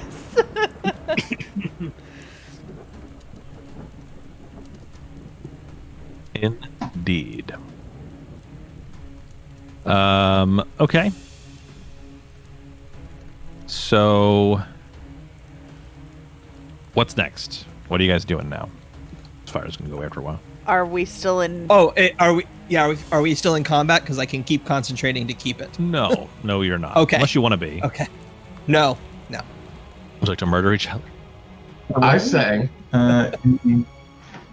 we use these ropes that are already tied to the tree, tie them to the wagon, and the horses Wait, move right away. before we do that, can we see if there's any tracks leading away from where the tree? Which way did the tree fall? I'm assuming the tree fell from north to south. Correct. It was like standing up and it fell down as you guys were. Okay, I would like to moving head over this way and check to see. And what is it? Is it nature to track, or is it Perception. survival? There's no survival. Perception to I track. think it's perception. There is survival. There's feats that allow you to Oh, use yeah. another skill, but yeah. Yeah. To look for any tracks leading away from it, or anything that would tell me what would pull the tree down. So you don't see any tracks on this side. Okay. But as you're looking at it, you realize it would be way easier to have cut the tree in advance, have it being held up by a rope, and then let the rope go, than to try to pull a tree down with brute strength to topple it on top of a wagon. Okay. I could do that.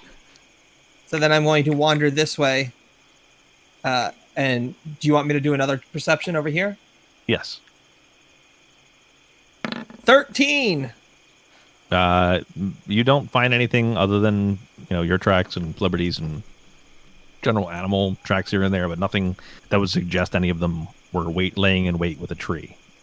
Okay. Told you I it was agree. squirrels. Dire squirrels.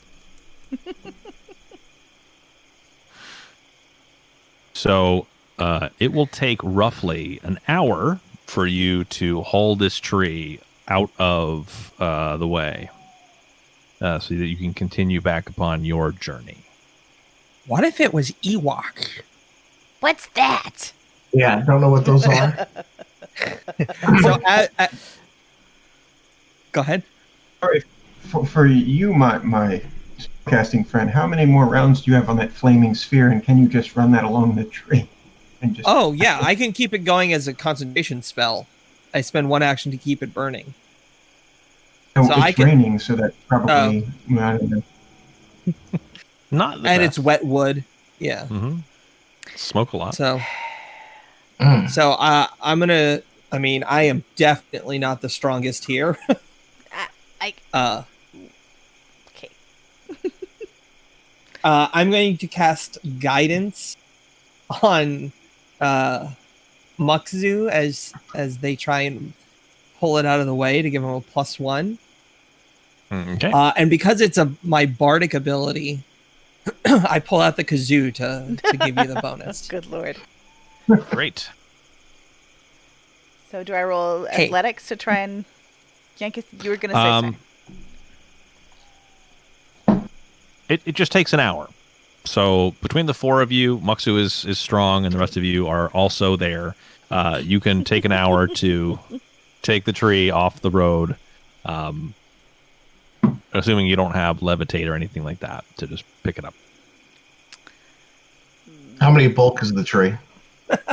A bunch of bulk. It's not All a of single it. bulk. No.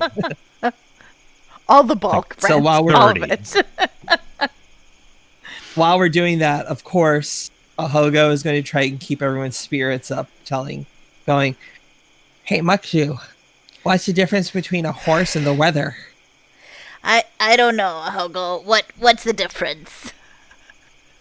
One is rained up, and the other it rains down." Okay, that's it. Come here. She'll start like patting them down. Do you have like a book or something that you memorize these with? This is impossible. I can't work under these conditions. All right. So as you manage to move the tree off the road, you climb back in the wagon. And as you start the horses on their way, out of the darkness, you see 4 shapes coming toward you, walking down the trail. Uh-oh. My tail starts to wag because I assume they're friendly. Fair assumption in the dark, rain.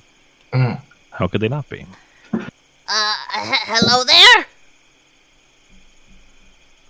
And we're going to find out who they are next time we play. Let's say 3 weeks from now. No. Yeah. I have to keep this voice for 3 weeks. Yes. Yeah. And I should just keep can't talking like this. Yeah, with completely different characters.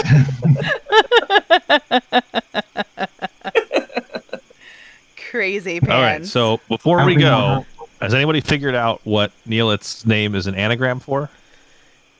No. I just told you his name is Neil. Gosh, get it right. Anagram for healing battery. Oh. Oh, That is awesome. My favorite cleric name of all time. That is Fair enough. awesome. So That's to give you guys a little amazing. insight on the squirrels, it is 2 actions for them to do their attack. So in first Oh. edition, like basically if you started or ended your turn or whatever in a swarm, it just automatically did damage. In second edition, it's an action. So sometimes it's 1 action. I think spider swarms are 1 action. So if they're on you, Yeah. like they can just hit you 3 times in a round where it's automatically do damage. The squirrels it was a 2 action thing to hit you. And it possibly gave you rabies. Good lord. That'd be real bad. So don't worry about that, Dogface. Everything's fine. Suddenly, this goes from a comedy to Old Yeller. Yeah, Oh not no. Also, if anybody had decided to be walking in front of the wagon, the tree would have hit them. Yeah. So Yeah, I was thinking that. I'm like, thank goodness Neelit wasn't there in front leading the Yeah. horses, because is it bad throughout this whole thing, in the back of at least the way I'm trying to play Muksu, is that they would be thinking, this is not a good idea. We should just take everything that's in this wagon and just give it back. Like, Oh no, Hogo's right with you.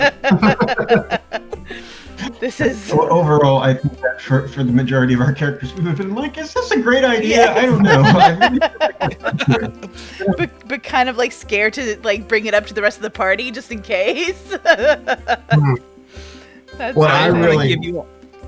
What I really wanted was, I kept thinking about a Hogo and full plate. So every time his like tail would wag, it would be like, ding, ding, ding. That'd be so cute. Oh my god. I just want to warn you guys. You're giving me a week now to come find more rain jokes. Sean, do you really have like a web page opened up for rain stuff? No, Admit it. Those were just all dad jokes. My dad would tell to me. Legitimate dad jokes. That's so cute. But now I'm Care gonna if go that's look cute some or more. that's parental abuse. I don't know which one of those it is. 6 of one, half dozen of the other. You know? All right. Well, I just want to thank everybody who hung in with us, or hung out with us today, and hung in watching Yeah. this nonsense. We will do this again in 3 weeks. What I'd like to do is have everybody hand your archetype to the left again. So this will be the 4th game. So basically, this will be the last circle around. So whoever, it'll be the last one. So at this point, after next game, you'll have played each type of character once. Okay. Awesome. I know that sometimes we haven't got to do a lot with that character type, so it kind of stinks. But I was really hoping with all the combat in this, that Pete would have more to do with his healer. But other than blast the shit out of you for 30 healing, just really enjoyed that color spray. I don't know what you're talking about. The Yeah. power of love. Yeah, that was definitely fun. Color spray on the frogs, stunned blind 4 frogs. Those poor Those frogs. frogs. Yeah, why do you need a healing cleric when you can have a battle cleric and you just never take damage? Yeah, right. True. That's true. Nothing wrong with that. And let's be 4th level next time. How about that? Okay. Oh, Okay. jeez. levels. Okay. Same characters, just new classes. Okay. No, not what I No. said. New characters, new classes, Would have been 4th me. level. Aww. Let me use the arcane power of love to blast you to oblivion, etc. That's right. All right, everybody. Thanks for hanging out with us, An and enchantment. Thank hopefully you. we will see you next time. Are we gonna raid someone? Yes, of course. Oh. Of course we are, because we're the best. and Not Yeah, we horrible. are. Exactly. But Like before me. that, yeah, Mister. Okay, goodbye. Click. No, just kidding. I don't understand how Twitch. My Good wife thing- do Twitch. How do I Twitch? I Twitch. I help. Don't worry. But before that, I just kind of want to also say thank you. I know what we said thank you a couple times to the people who have subscribed. I think we Yes. left off at Versari, who had given us 100 biddies. Thank you so much. Armor, Oh, thank you you. so much for subscribing at tier 1 and then gifting it to Escapist too. You guys are wonderful. Thanks so much Oh, for being thank you here. guys so much. That's Um, awesome. I do want to raid a special friend of ours since it is her birthday. Birthday raid. Birthday raid. So just go ahead, send her all the love. Wraith's Day. Birthday. Happy birthday. I'm working on it. We'll It's- workshop it. It's fine. We'll figure it out. Well, yeah, we'll workshop it. So we're going to raid the Lexi Kitty. Send her all the love, Ooh. and we'll see you in 3 weeks. Alrighty, friends. Bye bye. See you later. Ending.